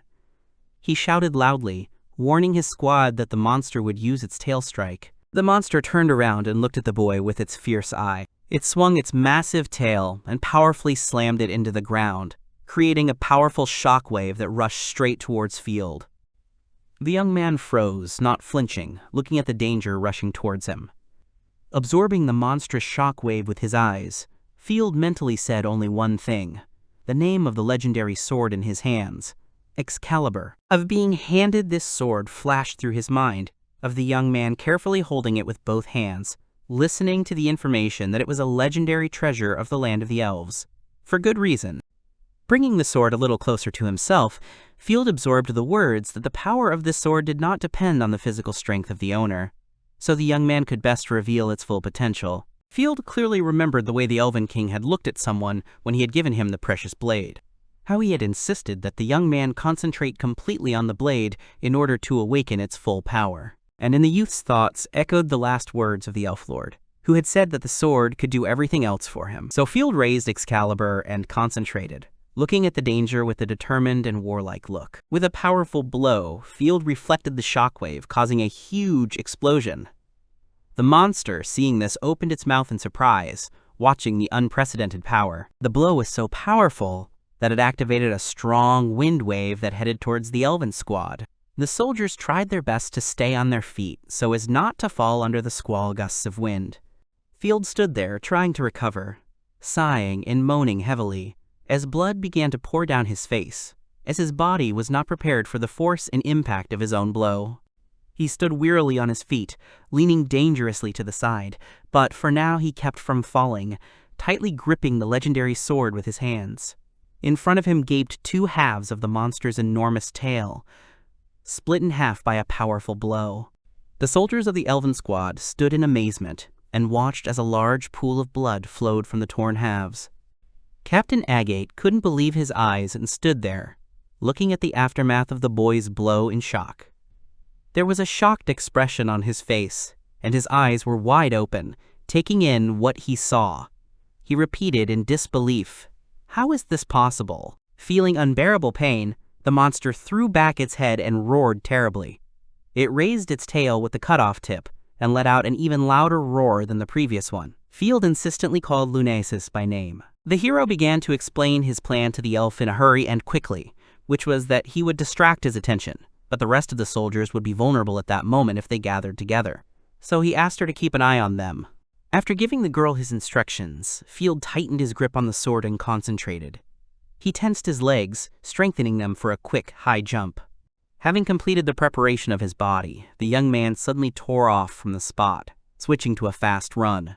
Behind him, a new shock wave roared, which tried to overtake him, but Field, with a determined gleam in his eyes, rushed forward towards his goal. As he moved, thoughts swarmed through his head. Field analyzed the sword's abilities, which were contained in the Blade of Light. He thought that if he miscalculated the strength of his attack, it would affect his soldiers as well, but he decided to think about it later. Field raised the legendary blade and thrust it forward, activating its ability. The sword glowed with a bright light. The young man swung his blade sharply, crushing the trees in front of him with its force and cutting them into pieces. Mentally, he told himself that he had to keep attacking. Having determined himself, Field made another cut of great power. Excalibur's blow was so powerful that it reached the monster's face in a matter of seconds. Not expecting this, the monster was unable to dodge or defend itself from it, so it could only watch intently as the cut reached its wide-open eyes. The cut hits the monster's eye exactly. Feeling the terrible pain from the blow, the monster opened its sharp mouth wide, and a heart-rending cry of pain came from it. The beast fell to the ground under the weight of the blow. Seeing how the blow affected the monster, the soldiers of the elven army perked up and began to rejoice. They enthusiastically said that despite the fact that the beast was so huge, they would be able to wound it, and they would cope with it. Captain Agate did not share the general delight, looking warily at the wounded monster. In his thoughts, he could not agree with the words of the other elves. Although the monster had fallen, it was not defeated. It changed its position and stretched its mouth forward, looking at the warrior and soldiers with evil, dark eyes, thirsting for revenge. Agit noted to himself that it was too early to talk about defeating it. Field ran quickly through the forest thicket, thinking and analyzing the current situation. He noted to himself that the blade of light in his hands only pierced the outer layer of the monster's skin. The young man began to consider his next steps. Looking around, Field thought that he needed to come up with something else to defeat the monster. Accelerating at full speed, the fearless youth jumped towards the monster, holding the legendary sword tightly in his palm. With deafening force, he directed a powerful blow at the monster's body, creating several explosions on its inner shell and destroying its structure. This did not go without consequences for Field himself, because the rough rock cracked in some places under him, crumbling. At the last moment, the young man was able to grab hold of some stone with his fingers, saving himself from falling. With a loud cry, Field pulled himself up and climbed to the surface, holding tightly to the rock shell. He shouted that it was a losing tactic to compete with the monster in endurance, and said to attack its most vulnerable places. With all his might, the young man struck the monster again with the legendary elven sword, gathering all its power. Field really did destroy the monster's stone shell, but because of this, he himself became vulnerable, losing support under his feet and starting to fall. Having made things worse for himself, the young man began to fall into the unknown. Suddenly, the huge mouth of a monster opened beneath him, trying to swallow him and save itself from danger. With a loud sound and a satisfied expression on its face, the monster swallowed the young man, stretching out its entire body. The elven army watched everything that happened. Lunasis cried out in alarm, not wanting to believe her eyes. Her face was frightened. She shouted Field's name loudly. Suddenly, the monster's closed mouth began to glow. A loud and insistent voice from it resolutely convinced itself to concentrate on the legendary blade. With a spark of determination in his eyes, and a determination that was evident in every line of his face, Field shouted to himself that the monster inside was not as hard and strong as the outside, with its tough outer shell. Summoning all his strength into his legendary elven blade, the young man created a huge beam of light that traveled across the entire width of the monster's internal organs, sweeping away the monster's huge snow-white teeth in its path. Field used his ultimate ability. Its name was Holy Destroyer.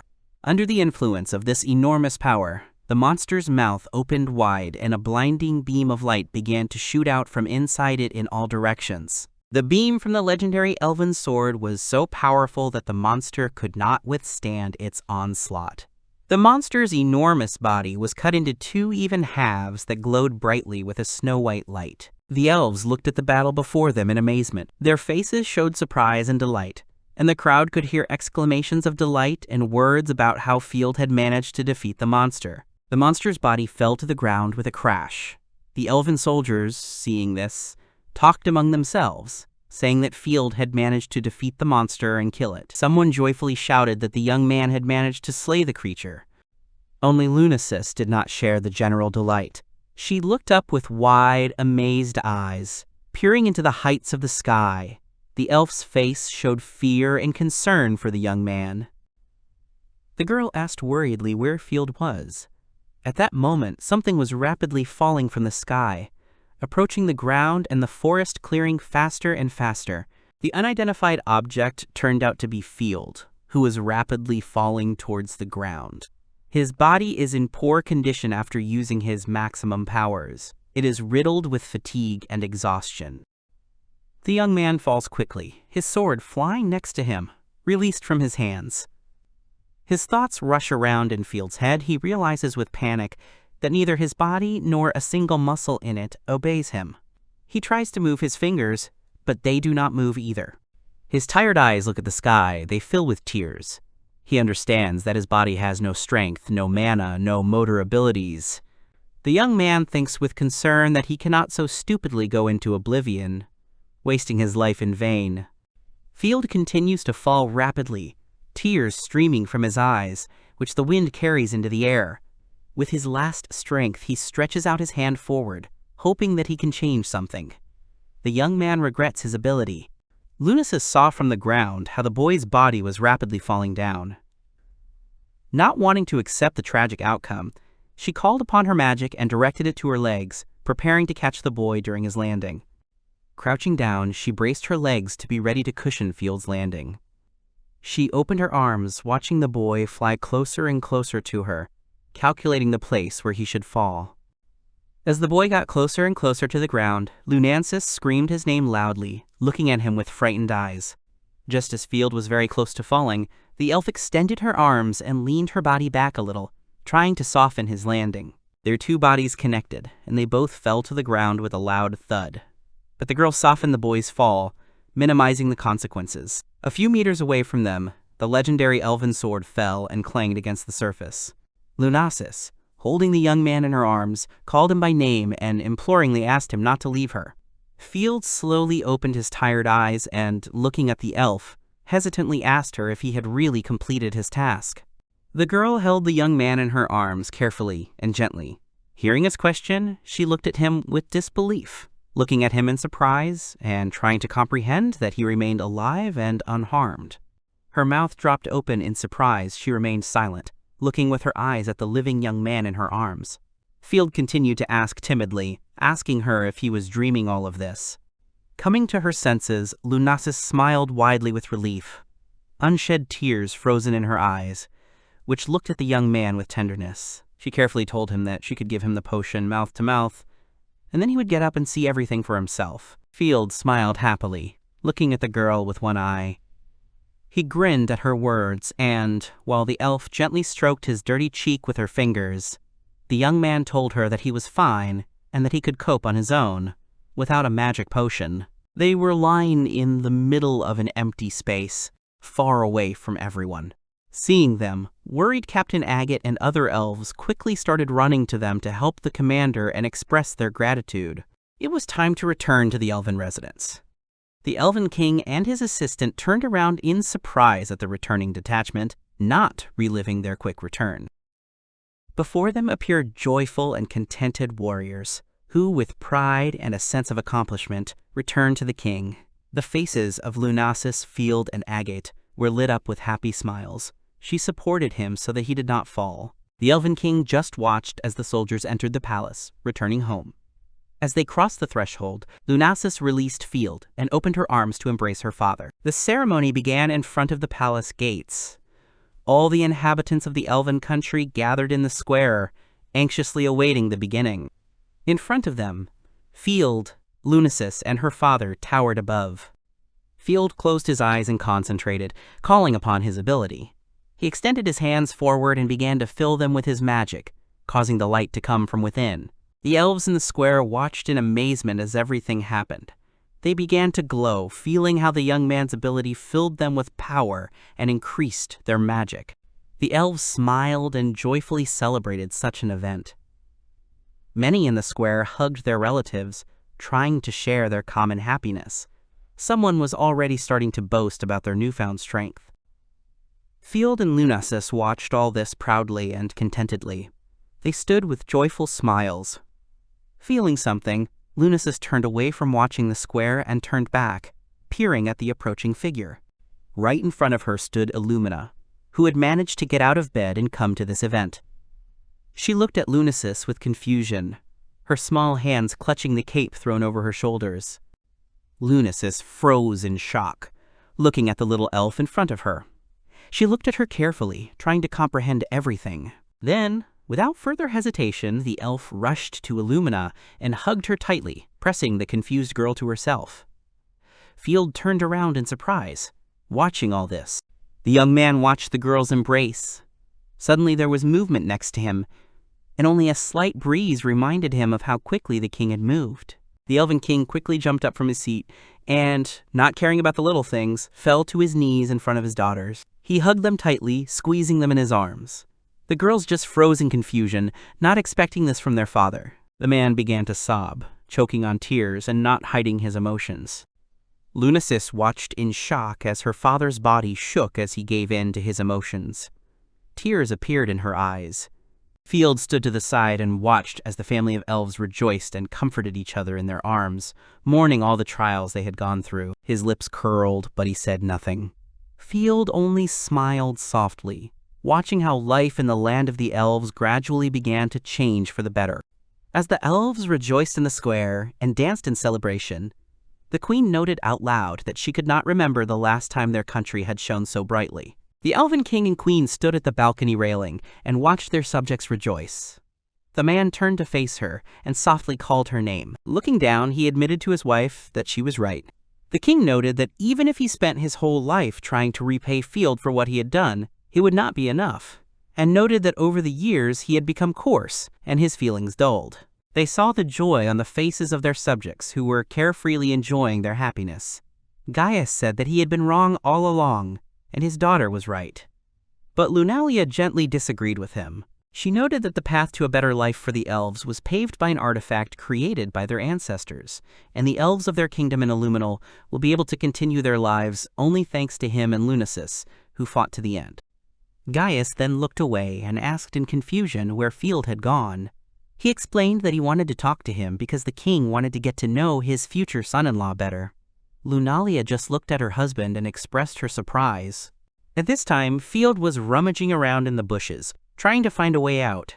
He quietly whispered out loud, looking for it, that it should have been somewhere below. The young man shuddered sharply when his name was called from behind him. Lunasis stood behind him, holding his robe in her hands and handing it to the boy, saying that he had forgotten it. Field turned his eyes to her and looked at the girl with a displeased expression on his face. The young man reached out and took the robe, thanking the elf. He then asked her why she was dressed as if she were going on a long hike. She replied that she had decided to go with him, and then asked how he was going to get through the maze of fog on his own. Lunasis looked down and began to fidget awkwardly with her braid. She noted that the country was not yet saved, and that this time they had managed to avoid disaster thanks to a miracle. The elf summed up that they still had a long way to go. The girl also noticed that although Mr. Field was strong, he was very quick with his hands, because he decided to use such a powerful ability without thinking ahead, and if he had fallen less successfully, he would have definitely died. The young man just stood there, amazed by her words. Then Lunasis quickly and passionately added that she wanted Field to live a long and happy life.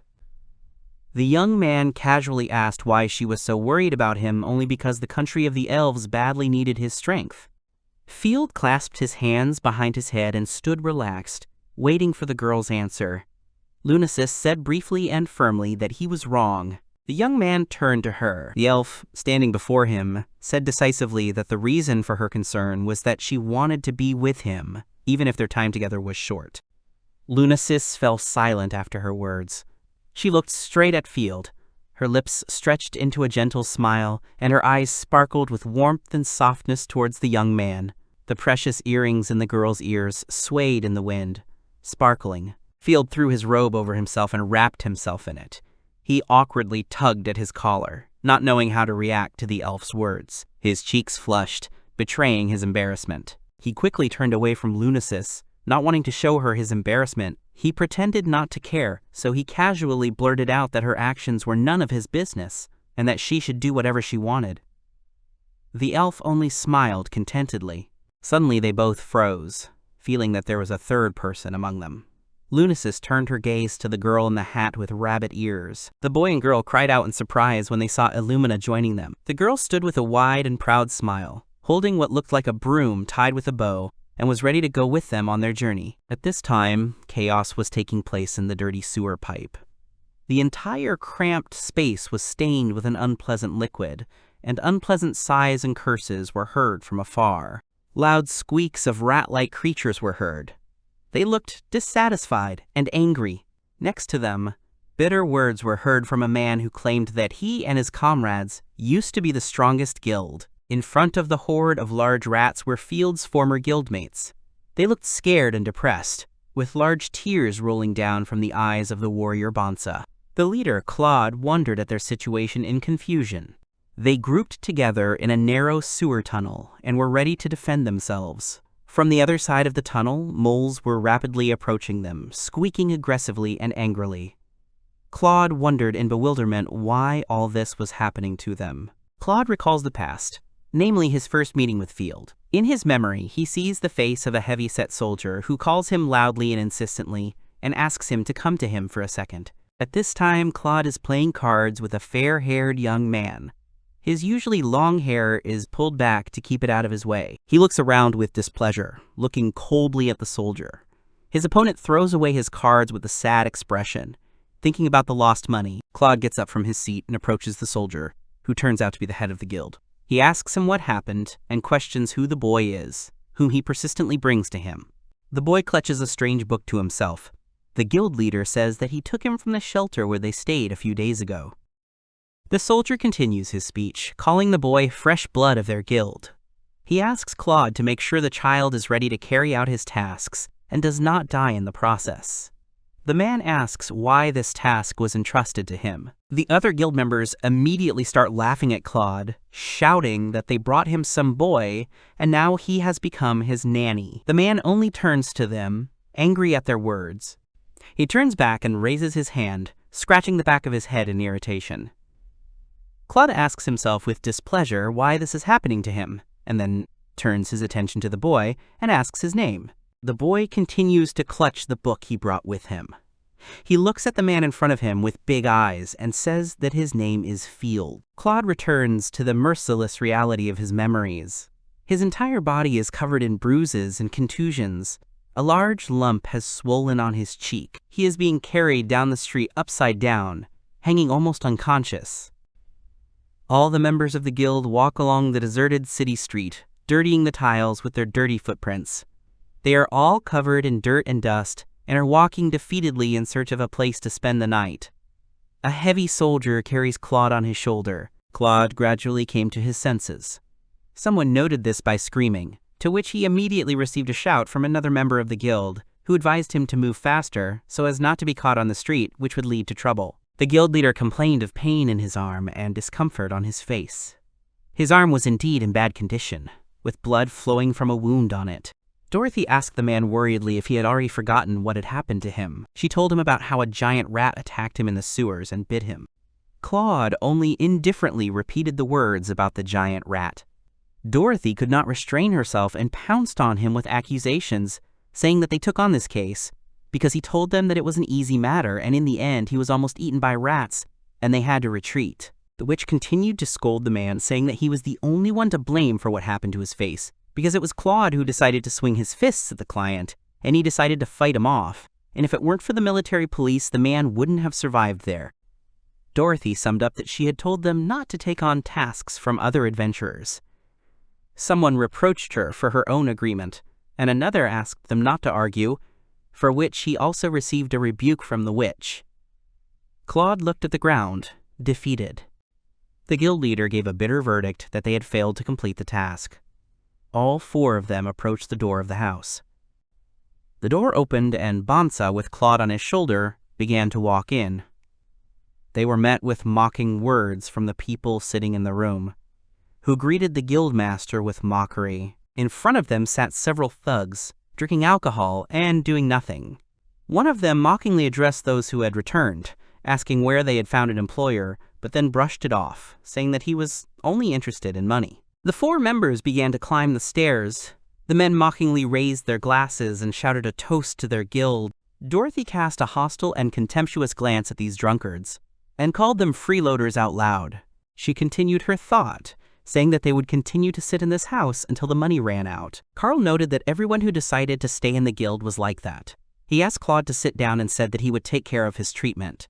The monk took the man's wounded hand and began to work healing magic on his wound. His palms glowed with magic as he carefully held the man's hand in his palms and gently tried to heal his wound. Carl quickly pointed out that he was not succeeding, but then said that they had tried very hard anyway.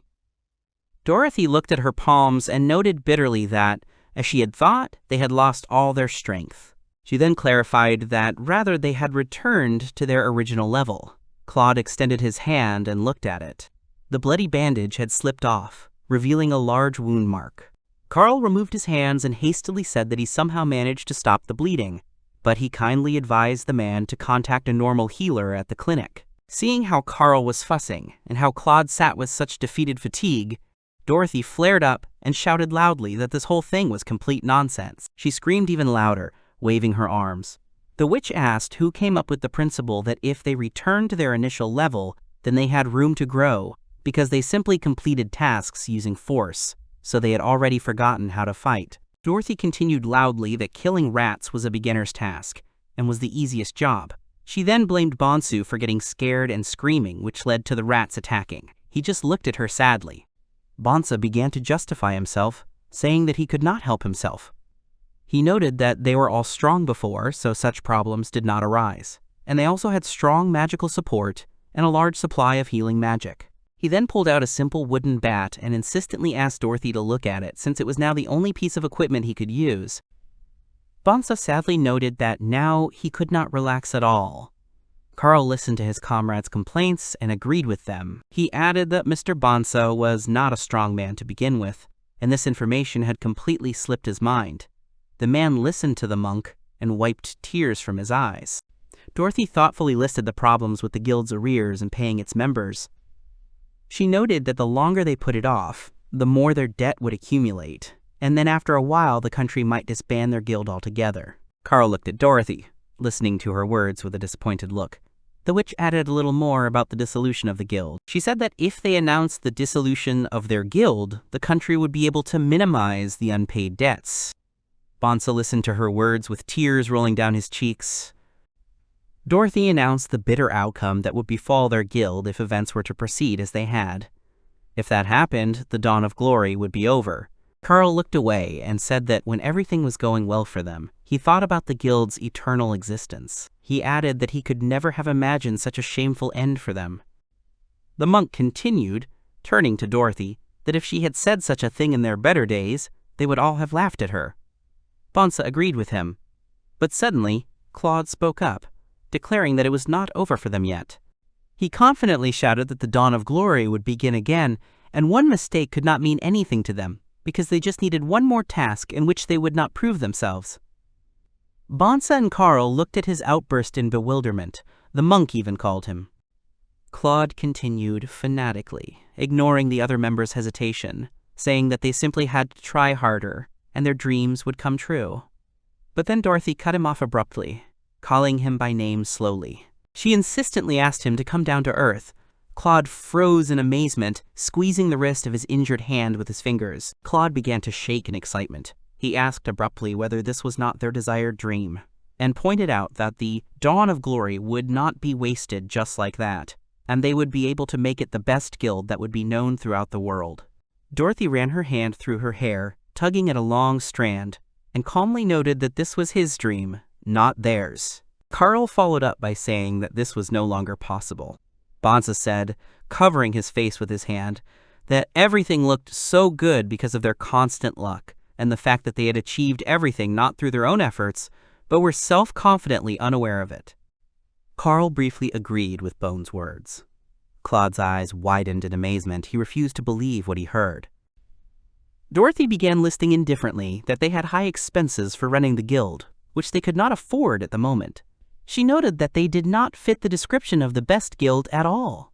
The witch folded her arms across her chest and sighed heavily, saying that they should at least be glad that they had been able to come so far in just 3 years.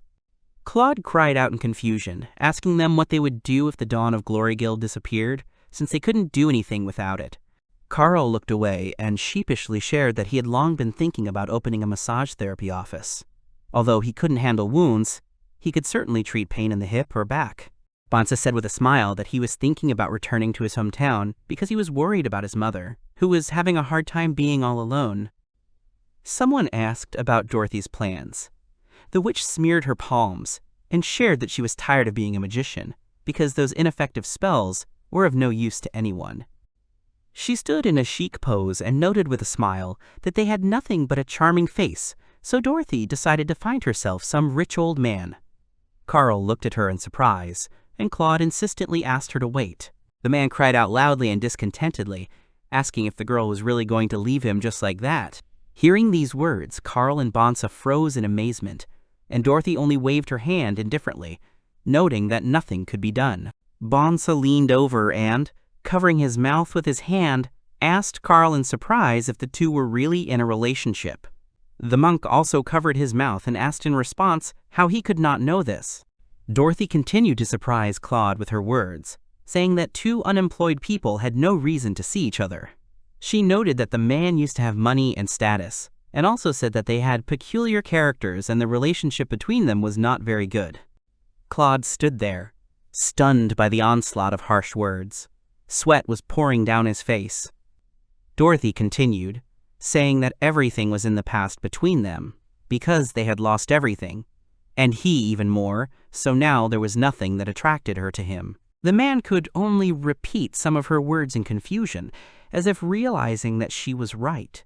The witch noted that he himself should understand perfectly well how sad things were. She remembered how they had attacked a man and taken him hostage, and persistently asked him questions about whether he knew why the king had spared them and they had not lost their heads. Dorothy herself answered all these questions, saying that all this was due to the fact that Field did not testify against them. Claude stood frozen in amazement with his eyes open, listening to the witch say that perhaps Field was too naive, but it was his naivete that allowed them to live, so they should take advantage of it. She noted that one can live without dreaming of anything. Dorothy turned and walked towards the exit, telling Claude that she was now saying goodbye to him, and although it had been fun, it was all over. Bonsa and Carl followed her. The monk thanked him, said goodbye to him, and said that he would go too. Claude clutched the armrests of his chair, sitting gloomily with his head down. Carl called Bones to go to the exit, and he, after a short hesitation, agreed and went with them. The warriors shared that he had been saving money since the time when they were a successful guild, so for some time he could not work, but just spend all his time with his mother.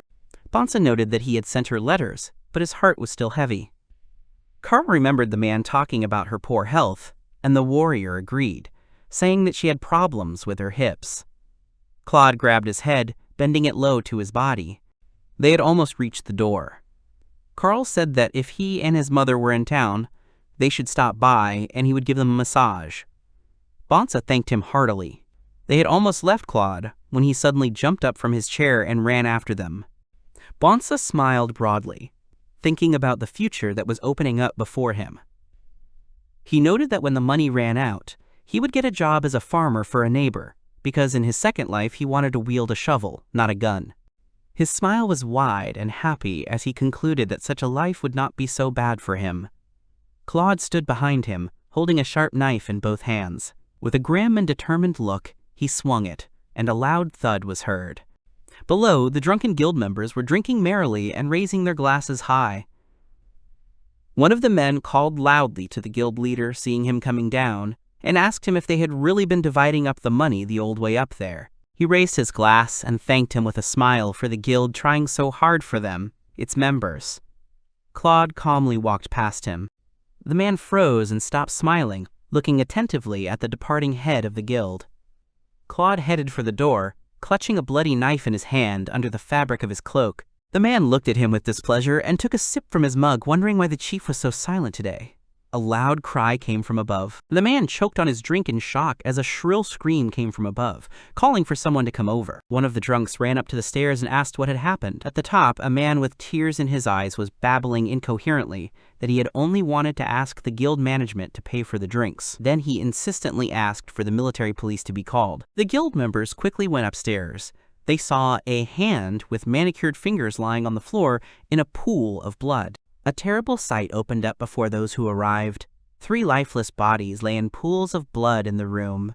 Apart from them, there was no one else in the room. The men at the entrance froze in amazement, looking at the picture that opened up before them. Bonsa, Carl, and Dorothy were dead. One of the men shouted loudly that all the guild officers had been killed. The guild members looked at this terrible sight in horror. Fear and disgust were written on their faces. One asked in amazement what could have happened to them. The focus shifted from the scary events to the main characters who were training. Lunasis held the sword in the river and tried to concentrate, but she couldn't do anything, and the elf closed her eyes in helplessness, trying to calm down and suppress her irritation. She turned around with an embarrassed expression and asked Field that if he continued to stare at her like that, he would burn a hole in her. Lunasis said there was still plenty of time before the changing of the guard. Field smiled sheepishly and scratched his face with his finger, making a noise of agreement. During their conversation, Illumina was sleeping peacefully in the tent under a warm blanket. Field asked if Lunasis was practicing her swings, to which she replied in the affirmative. The girl placed her hand more firmly on her sword, and added that it was important to hone the basics, and then asked the young man if there was anything wrong with that. After hesitating for a few seconds, Field carefully asked Lunacies what she thought of his sword. The elf looked at him in surprise at this question, asking again about the sword. The girl thought about the guy's question, supporting her cheek with her finger and looking away, thinking. She then added happily that his sword was a national treasure of the elves, the magical properties of which were extremely strong, and the sharpness of its blade and elegant design were also perfect. Field indignantly blurted out that he had not meant that. He added that he wanted to know the opinion of the one called the Saint of the Sword about his swordsmanship. Lunacies tilted her head to the side in surprise, not expecting such a request from the young man. The elf raised her hand to her chin and thoughtfully asked if Field expected an honest answer from her. The young man, standing opposite her, nodded seriously and gave a short affirmative answer. Field tensed as the girl began to speak and prepared to listen to her attentively. Lunacies began to share her opinion with him. She waved her finger and noted that Field was indeed very strong, but in terms of swordsmanship, he still had a lot of growing to do.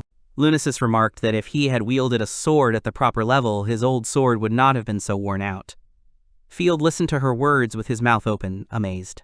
Continuing to express her thoughts about the young man's abilities, the elf bent down and picked up a long branch from the ground, deciding to use it as a kind of pointer.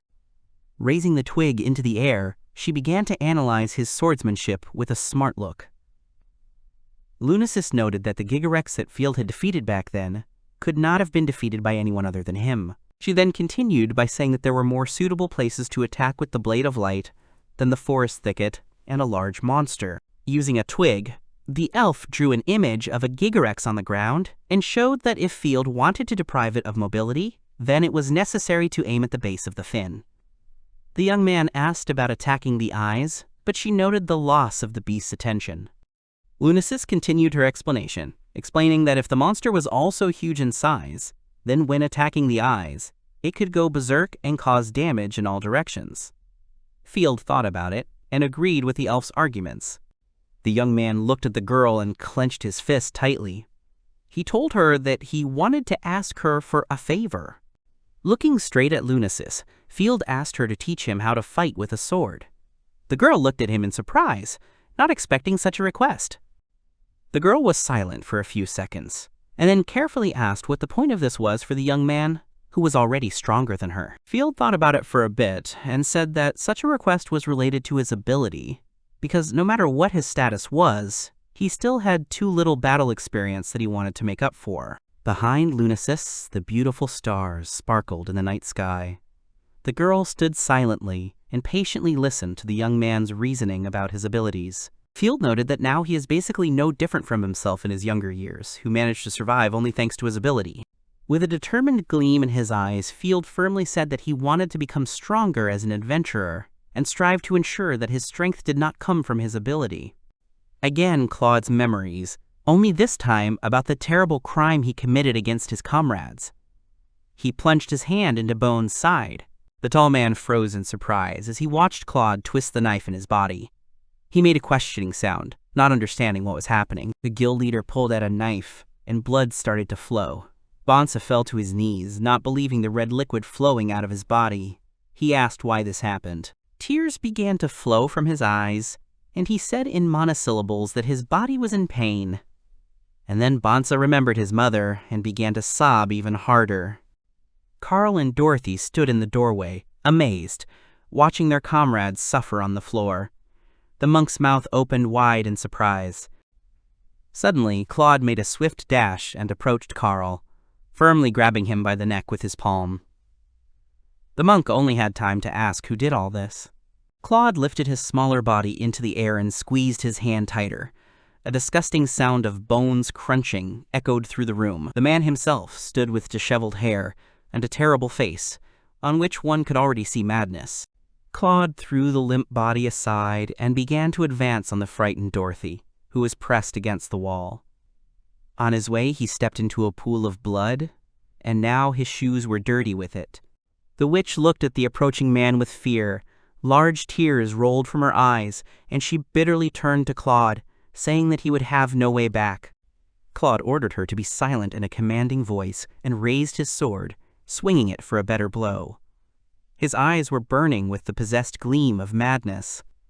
Claude burst into mad laughter.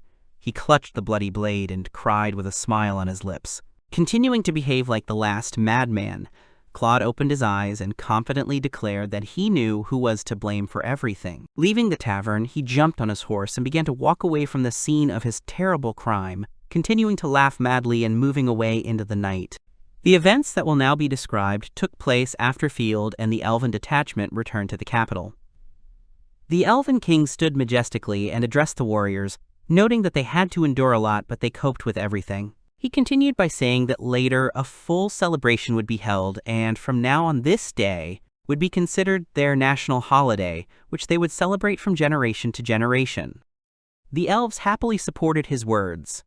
Gaius turned to Mr. Field and remarked that he must be tired after such a long hike, so he suggested that he visit the hot springs that were in the royal palace. The Elven King strongly recommended that the young man visit these springs and then get a good night's sleep without worrying about his clothes, which the servants would take care of. Field stood wearily before the man, finding the last of his strength to thank him. Heavy, hot steam spread through the luxurious interior of the hot springs, which were located inside the royal palace. Field lay in a wide spring enveloped in steam and enjoyed the hot water, stretching his arms out in front of him. It spread throughout the entire source, quite telling what bliss it is to be in a luxurious place where you can relax, catch your breath, and just pleasantly warm up. Field noted that it was so humid in this place, and that his clothes would probably take a long time to dry. A voice next to him replied that the elves dried their clothes on the rock, which was heated by geothermal heat, making their clothes thin. The young man raised his wet hand and said that when he looked at the city from afar, it seemed to him that these were splashes of water, but most likely now he thought that it was steam. Illumina handed Field a cup and poured water from a jug into it. She said that it was water collected from forest trees, so it was cold and a little sweet. Field happily accepted it, sharing that he had just wanted to wet his throat. The elf and the young man sat peacefully in the hot water. Field noted that it was a very pleasant sensation as the water spread over his exhausted body.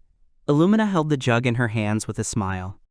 Suddenly, Field realized that he was not alone in the hot spring. He screamed loudly and shrilly, so loudly that it could be heard well beyond the baths. The elves passing by only looked around in surprise at this noise. The young man jumped back from the elf several meters, blushing deeply and covering his naked body with his hands. He loudly called her by name, persistently asking what she was doing here. Illumina also covered herself and her cheeks turned red. She said with a sweet smile that she just wanted to rub his back, and then asked with concern if she was bothering him here. Field told her that the elf was not exactly bothering him, but he still did not understand why she was there. Illumina replied that he had saved the elves and her as well, so she wanted to somehow thank her savior. The young man asked about her nakedness. The elf tilted her head in surprise, answering that they were in hot springs, and asked if they should go in there with their clothes on. Field turned his head away from her in embarrassment, and agreed with her in some ways, still embarrassed by her nakedness. Illumina put her hand on her thin collarbones and sadly asked if the young man didn't like her body. She noted that she was sick a lot, so her body didn't look as beautiful as her sister's. He said that he didn't think her body was ugly. Suddenly, hurried footsteps were heard on the wet wooden floor of the royal hot springs. Lunasis ran into the room, covering herself with only a towel.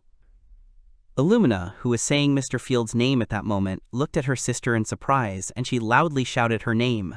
Flustered and blushing from embarrassment and the heat of the baths, Lunasis hurriedly asked her sister why she was here alone with Mr. Field. The younger elf replied that she only wanted to wash the boy's back in the hot springs, to which the older elf sternly stated that she was not allowed to do such a thing. At this time, Field almost completely hid under the water, embarrassed. He lifted his head sharply from the water and choked when suddenly Lunasis appeared naked next to him, her towel falling off.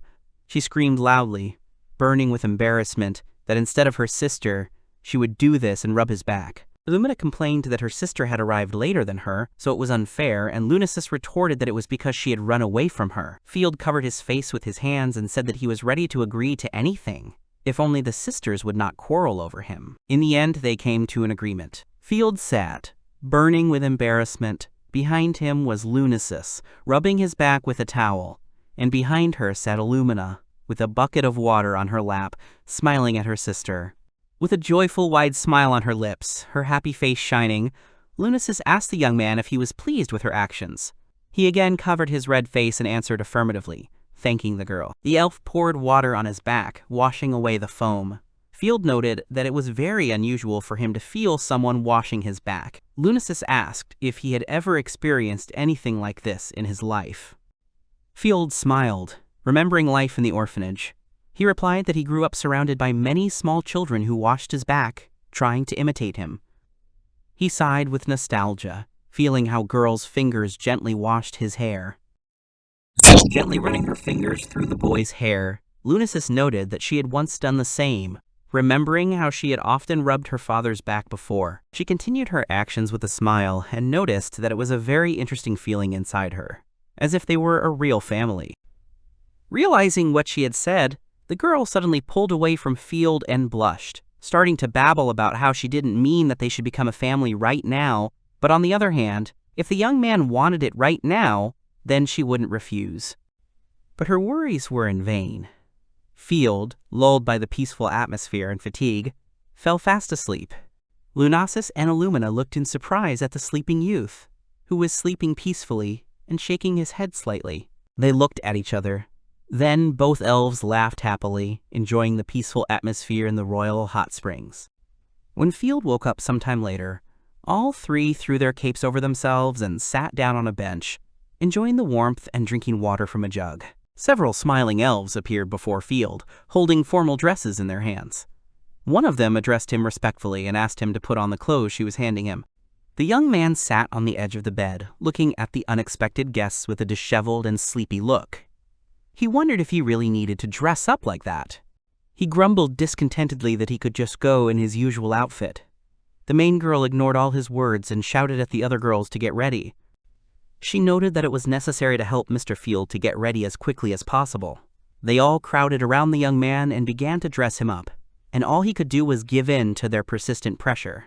Dressed in a formal suit made from luxurious fabrics, Field fidgeted, tugging at the sleeves of his shirt.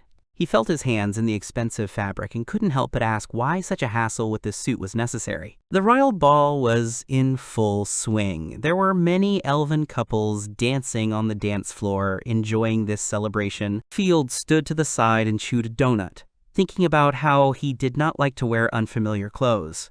He also noted that he constantly caught curious glances from elves. Suddenly someone called out to him, and a girl ran up to him. The beautiful Illumina appeared before him in a beautiful dress. She noted that this outfit suited Field very well. And the young man himself, trying to wipe the donut crumbs from his mouth, greeted her. He covered his face with his hands, embarrassed by the girl's compliment, and thanked her, noting that he was very embarrassed by her words. The elf waved her hands in displeasure and asked him again, answering that she had said this absolutely seriously. Field noted that Illumina seemed to be getting better. She confirmed this with a proud smile, straining her arms and saying that her body was filled with magic, so she was full of energy again. She remembered the moment when her mana reserves ran out, and the elf thought then that she would never be able to move again. But then Illumina added that it was at that very moment that Mr. Field and her sister had saved her. The young man stood and listened to her, embarrassed, rubbing the back of his head. Field suddenly asked where Lunasis was, and turned his head in different directions, trying to find her. The girl was surprised to notice that her sister had only recently been next to her. Suddenly the elves froze in a respectful bow, letting the majestic king of the elves pass ahead. Gaius stood next to the young man and called him by name. He waved his hand, signaling his subjects to rise, and asked Field if he was having a good time. The youth answered in the affirmative, and the king added that the feast was in full swing, so he should not be shy. Gaius lowered his eyes slightly and noted that the energy that filled the forest would be enough for 5 generations to come. He sincerely said that he thanked the young man with all his heart, because without his help, they would have died in a couple of decades. Then the Elven King added that although Field might think this was too small a reward, he still wanted to give him something. The young man mentally asked himself how many 5 generations of elves were, and raised his palms when he heard about the gift. He quickly rattled off that he shouldn't give him anything, because the king had already given him an elven sword, which was more than enough for the young man, and he couldn't even dream of more. The king waved his words away, saying that the sword was nothing. Gaius reached into his robe and pulled out a beautiful brooch. He placed it in his palm, allowing the young man to examine its beauty from all sides. Field looked at the decoration in surprise, asking what kind of brooch it was, and what kind of artifact it was. Next to him, Illumina froze in shock, her mouth hanging open in shock as she realized what was in front of her. The Elven King came very close to the young man. He reached out and touched his tie, saying that the brooch was a symbol of succession to the throne, passed on by the current king to his successor. It was passed down from generation to generation. Gaius came even closer and insistently noted that Field was the savior of their country, and legends about his exploits would be told in their country for many centuries to come. The young man tried to move a little further away, feeling uncomfortable. The Elven King squeezed Field's tie in his hands and began to release the precious brooch into his palm. With an insistent but gentle expression on his face, he asked the young man to become a light, and hoped that he would do much for their country. Field's skin crawled at the man's actions. He mentally noted the strange atmosphere around him and how things were starting to take an unpleasant turn, and the brooch was sinking lower and lower. Then someone suddenly grabbed the young man by the hand.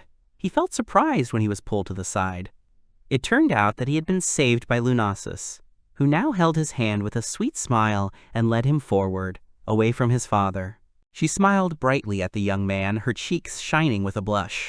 The elf asked him to go with her, and noted what kind of a feast it would be if the main star of the evening did not dance.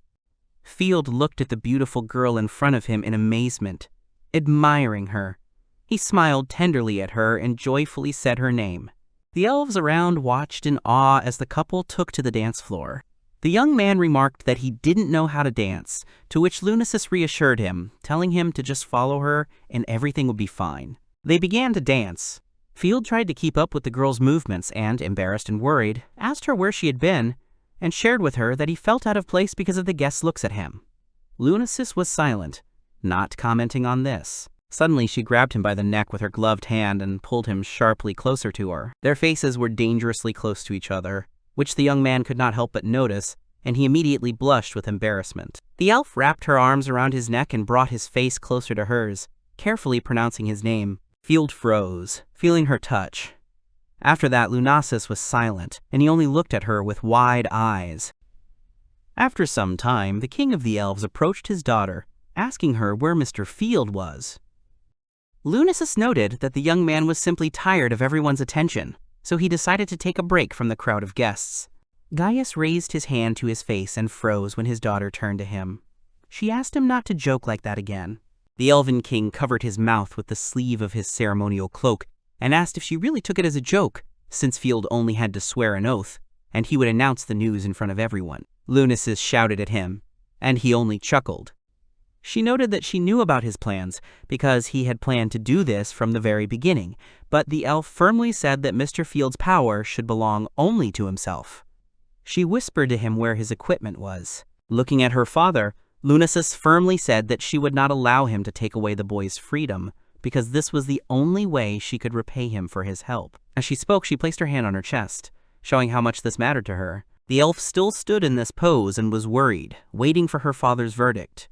He said that he understood her point of view, and this time he would retreat from his plans. The Elven King noted that during their conversation, he had noticed how easy it was to influence Field, and if he was so lost from such a small amount of pressure, then a difficult future awaited him. Gaius narrowed his eyes and continued his speech with the hope that Lunasis would be able to repay the young man for all the good, no matter whether it would be connections or something else. The king noted that perhaps Field would need some help or a romantic relationship. He would always be welcome in the land of the elves. And then he laughed at the displeased expression on his daughter's face. Standing opposite the young man, who clasped his hands behind his head, Lunasis thought that, as she had seen, it had not worked out with her father. Field's memories. A crowded square of a large city, through which a stately warrior walks, and behind him moves a cart with his booty. The townspeople have gathered in the square, talking excitedly. Some say that this is the triumphant return of the Knights of the Order, while others shout the captain's name. Young Claude stands in the crowd and grumbles with hostility. Littlefield walks with a large backpack on his back, looking at the people around him with surprise. Claude leaves the square and hurries the boy after him. He obediently follows him, continuing to look back at the knight. He asks if the captain of the knights is very strong. The man indifferently confirms this, saying that he is the strongest soldier in the country. Field freezes, realizing something. He tells himself with realization, this is why the knight has such a high level. Claude turns around in surprise, hearing the boy's words. He looks intently at the child in front of him. Field holds the straps of his backpack tightly in his palms and looks back at the man just as intently. Claude carefully asks if the boy can see other people's levels. At that moment, Field's eyes sparkle and information about the person begins to be read in them. The guy, Yor, looks at the boy with interest and asks again if he has really learned to analyze other people. He gently strokes the boy's head, praising him. Yor remarks that although it is not the most useful skill in battle, any guild can accept Field with open arms because of it. He asks him again with excitement. Yor enthusiastically asks what level the knight captain was. Field tells him that it was something like 68. Then the young man asks about his level and hears in response that he is level 5. At this time, a dissatisfied Claude hits Yor on the back. Hearing about such a low level, Yor became a little sad, and Claude, on the contrary, burst into laughter, teasing him that his number is not even double-digit. He asks in response about his partner's level, and Field answers that Claude is level 6. Now it was Yura's turn to laugh at his partner, and both young men grabbed each other. A confused Field watched all this. The boy added, opening the skill window, that he could share his experience, which would allow them to become stronger. He swiped his finger across the screen, explaining that he only needed to swipe his finger, and the experience would be shared between them. Yor and Claude froze in amazement, looking at the boy, who added that, perhaps, this was another way to use his ability to analyze. Late evening. At this time, almost all members of the detachment were fast asleep, some in tents and some while on duty. While some were sleeping, others were hunting. A large rabbit was creeping across a forest clearing, trying to sense danger and escape from it if necessary. But then, with one sharp swing of the bow and a shot arrow, the rabbit fell, shot. Yor and Claude talked during the hunt about the boy's strength. Someone said that he had never heard of such abilities to pass on his experience to someone. He noted with disbelief that their experience continued to grow because Field was with them, and asked his partner if he had heard of such a thing. He replied that such a thing could not be, and Yor agreed with him. He noted that Field would become a very strong adventurer. They came close to the edge. Claude continued to try to convince his friend, noting that they would no longer have to be in this guild with the boy, and their desire to create the best guild in the country would no longer be an impossible dream. Yor shook his head. He resolutely answered him that he knew about his dream, and he was ready to support his friend with all his might, but there was something else for him. Yor turned to Claude and thought it was right for Field to decide for himself how to use his ability. He continued, noting that it was not for them to tell him what to do, and also saying that his ability was very unusual, which made him worry about other people wanting to take him in. Claude stood in the shadows, his face dark and unreadable. The dark-haired man slowly began to approach Yor while he stood near the edge of the cliff. He noticed that Field was still too small. Yor smiled widely, closing his eyes, and noted that they would protect the boy.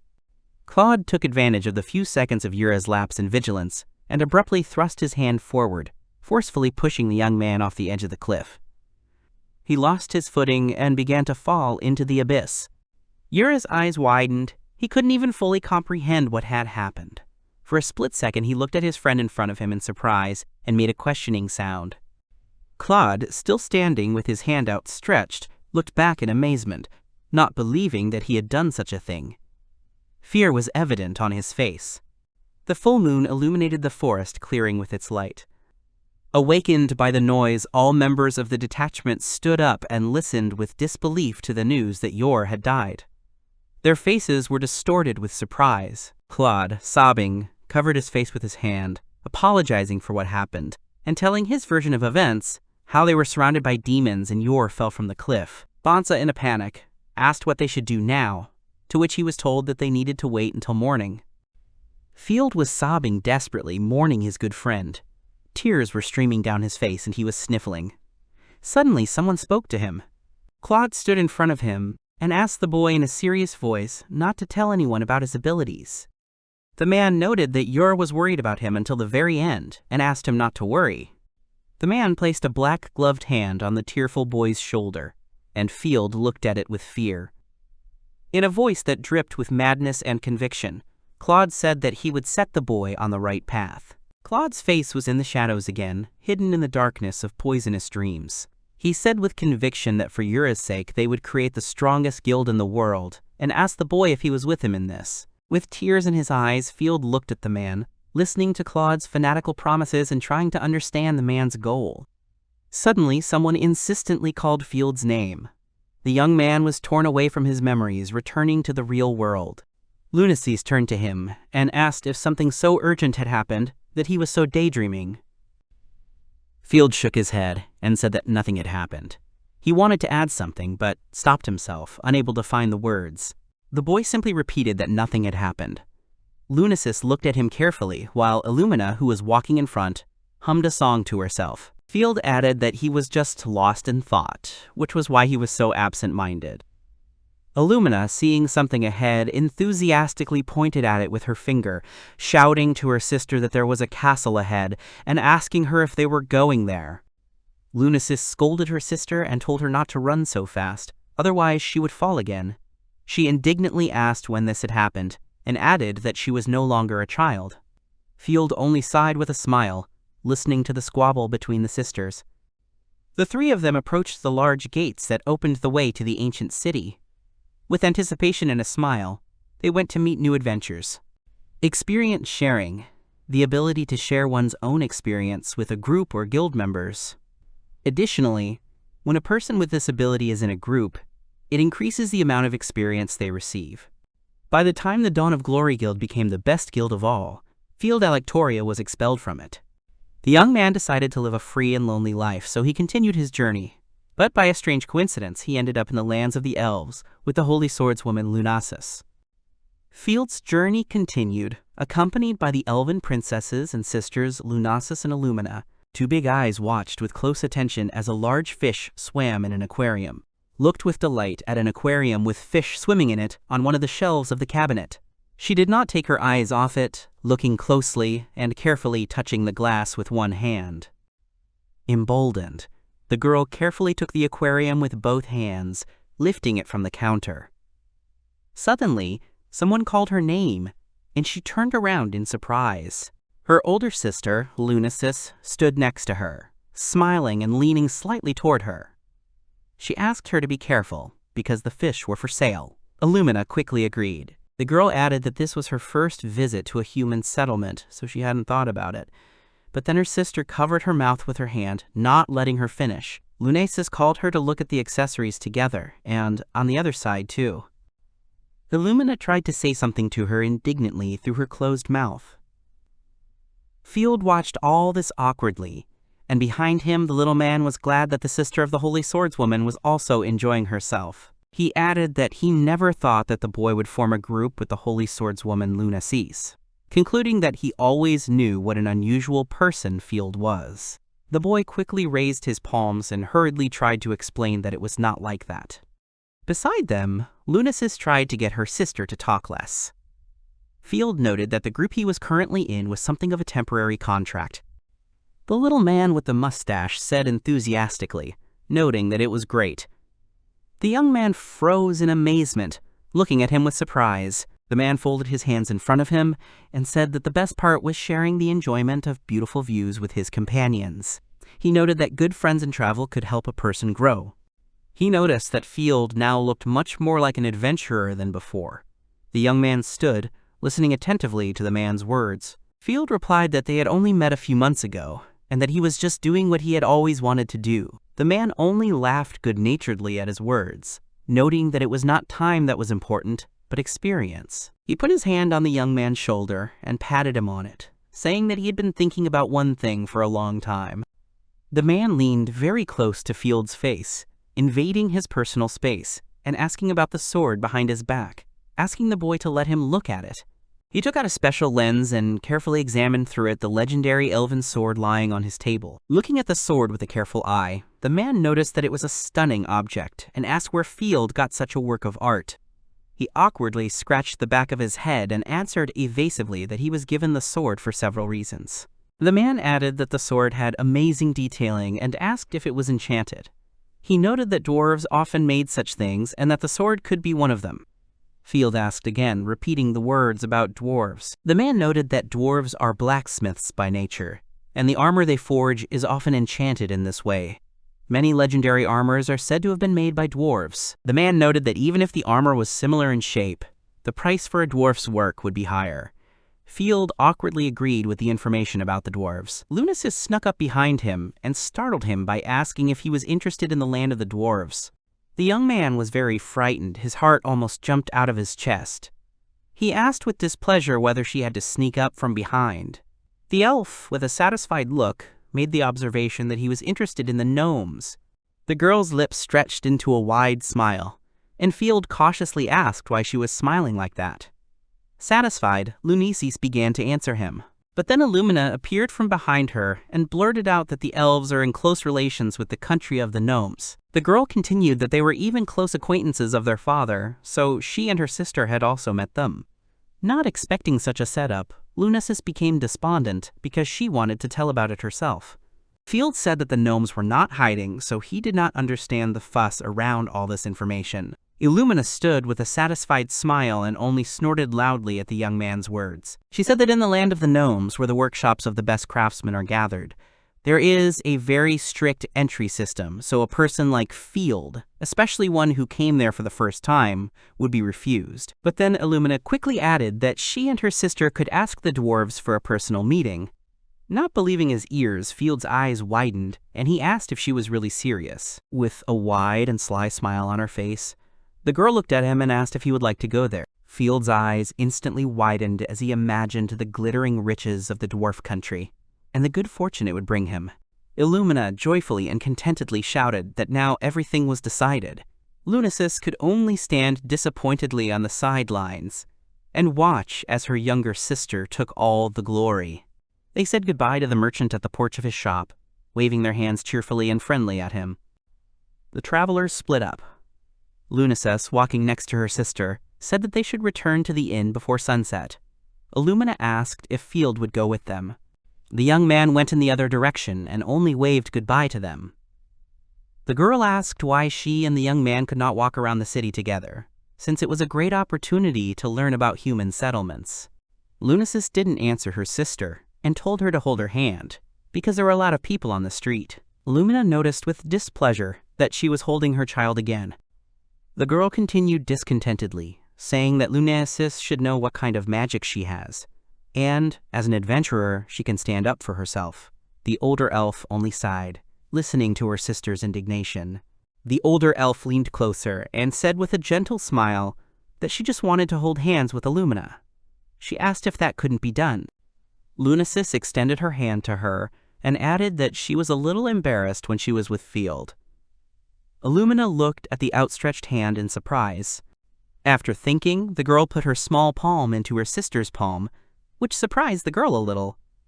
Illumina said that if her sister said so, then nothing could be done. Lunasis smiled sweetly, glad that her sister agreed. At this time, Field was walking around the city on the other side. He clasped his hands behind his head and yawned widely, deciding to check out other shops along the way. Someone poked him lightly in the side. The young man lowered his hands and turned around, seeing a little girl in front of him. She was pulling at the fabric of his shirt and crying, loudly sniffling. Sniffling, the girl asked Field if he knew how to get to the flower shop. The young man just looked at her in surprise. With both hands, the guy gently squeezed the hand of the girl, who said that she knew about his belonging to the adventurers because behind his back there was a cool sword. Field led the girl towards the flower shop. As they walked, the girl asked him if he had killed monsters before. The young man answered in the affirmative, showing how huge the monster was. The girl said her mother had told her about how adventurers sometimes try to show off and give things in smaller sizes, which is a problem. Field froze, asking about her mother. The girl nodded and shared that her mother works as a secretary in a well-known and recognizable guild. Field froze, trying to comprehend this information. The girl continued walking, stamping her feet along the road. Suddenly it dawned on the young man, and he remembered the woman he had once met in the Adventurers Guild, who had greeted him kindly. Field looked at the girl in surprise when she said that it was her mother's birthday today. She clutched a small bouquet of flowers and frowned, trying to guess her mother's reaction to her actions. She added that she wanted to go to the flower shop, but left without telling her mother. Now she wonders if she is mad at her. The girl felt a gloved hand fall on her head and stroke her head in a comforting gesture, trying to cheer her up. Field sat down in front of her and smiled brightly, saying that her mother was definitely not angry. He noted that she might be very worried about her, but the girl would apologize and she would forgive her, and her mother would really like the gift. The girl asked if it was true, and the young man answered in the affirmative. At that moment, some ragamuffin began to walk past them on the street. Passersby looked at him with displeasure as he walked, rustling along the pavement and scratching his bandaged arm.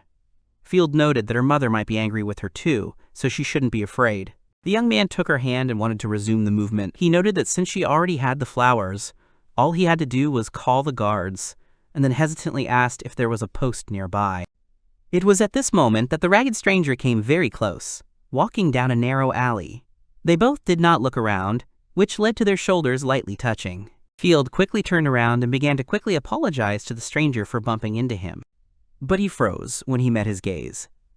In front of him was his old acquaintance Claude, who was not looking his best. Both stopped and looked at each other. Claude turned to face him. Field asked in surprise, looking for confirmation that it was really him in front of him. The man's lips stretched into a wide, sharp smile, and he let out a loud laugh that had a hint of madness in it. He greeted Field mockingly, noting that he had grown into a fine man. The young man covered the girl with his hand and ordered her to leave. Claude added that he had heard rumors about his party with the Holy Swordswoman. The man started talking about how Field had abandoned them and started spending time with a beautiful girl, giggling and asking if he really had a great life as an adventurer. The boy made a face, noting that they had kicked him out. Claude didn't stop scratching his bandaged hand. He said that since their last meeting he had been through a lot, because the king had not left them alone, and the guild had been accused, which led to its dissolution. He started talking about the other members and fell silent. The silence was deafening to him. Field asked him again, asking if he was talking about Dorothy and the others. He asked what had happened to them. Claude shrank even more, trying to cover himself with his long hair. He said that there were no more guild officers. He hunched over in his black, tattered cloak, standing opposite the young man. Field asked if this was really the case and mentally decided that everyone had gone their separate ways because of the dissolution of Dawn of Glory. He noted that they were a bunch of idiots, but that didn't mean they had to mess with him now. While the boy was thinking, Claude put his hand in his sleeve, trying to feel something. Field tried to ask the man if he really had come for him, but was stopped by a blade being thrown at him with the blade aimed at his eye. The young man quickly caught it with his palm, preventing it from harming himself. He was surprised, not expecting such an action. Claude resolutely confirmed his words, saying that, of course, he had come for him.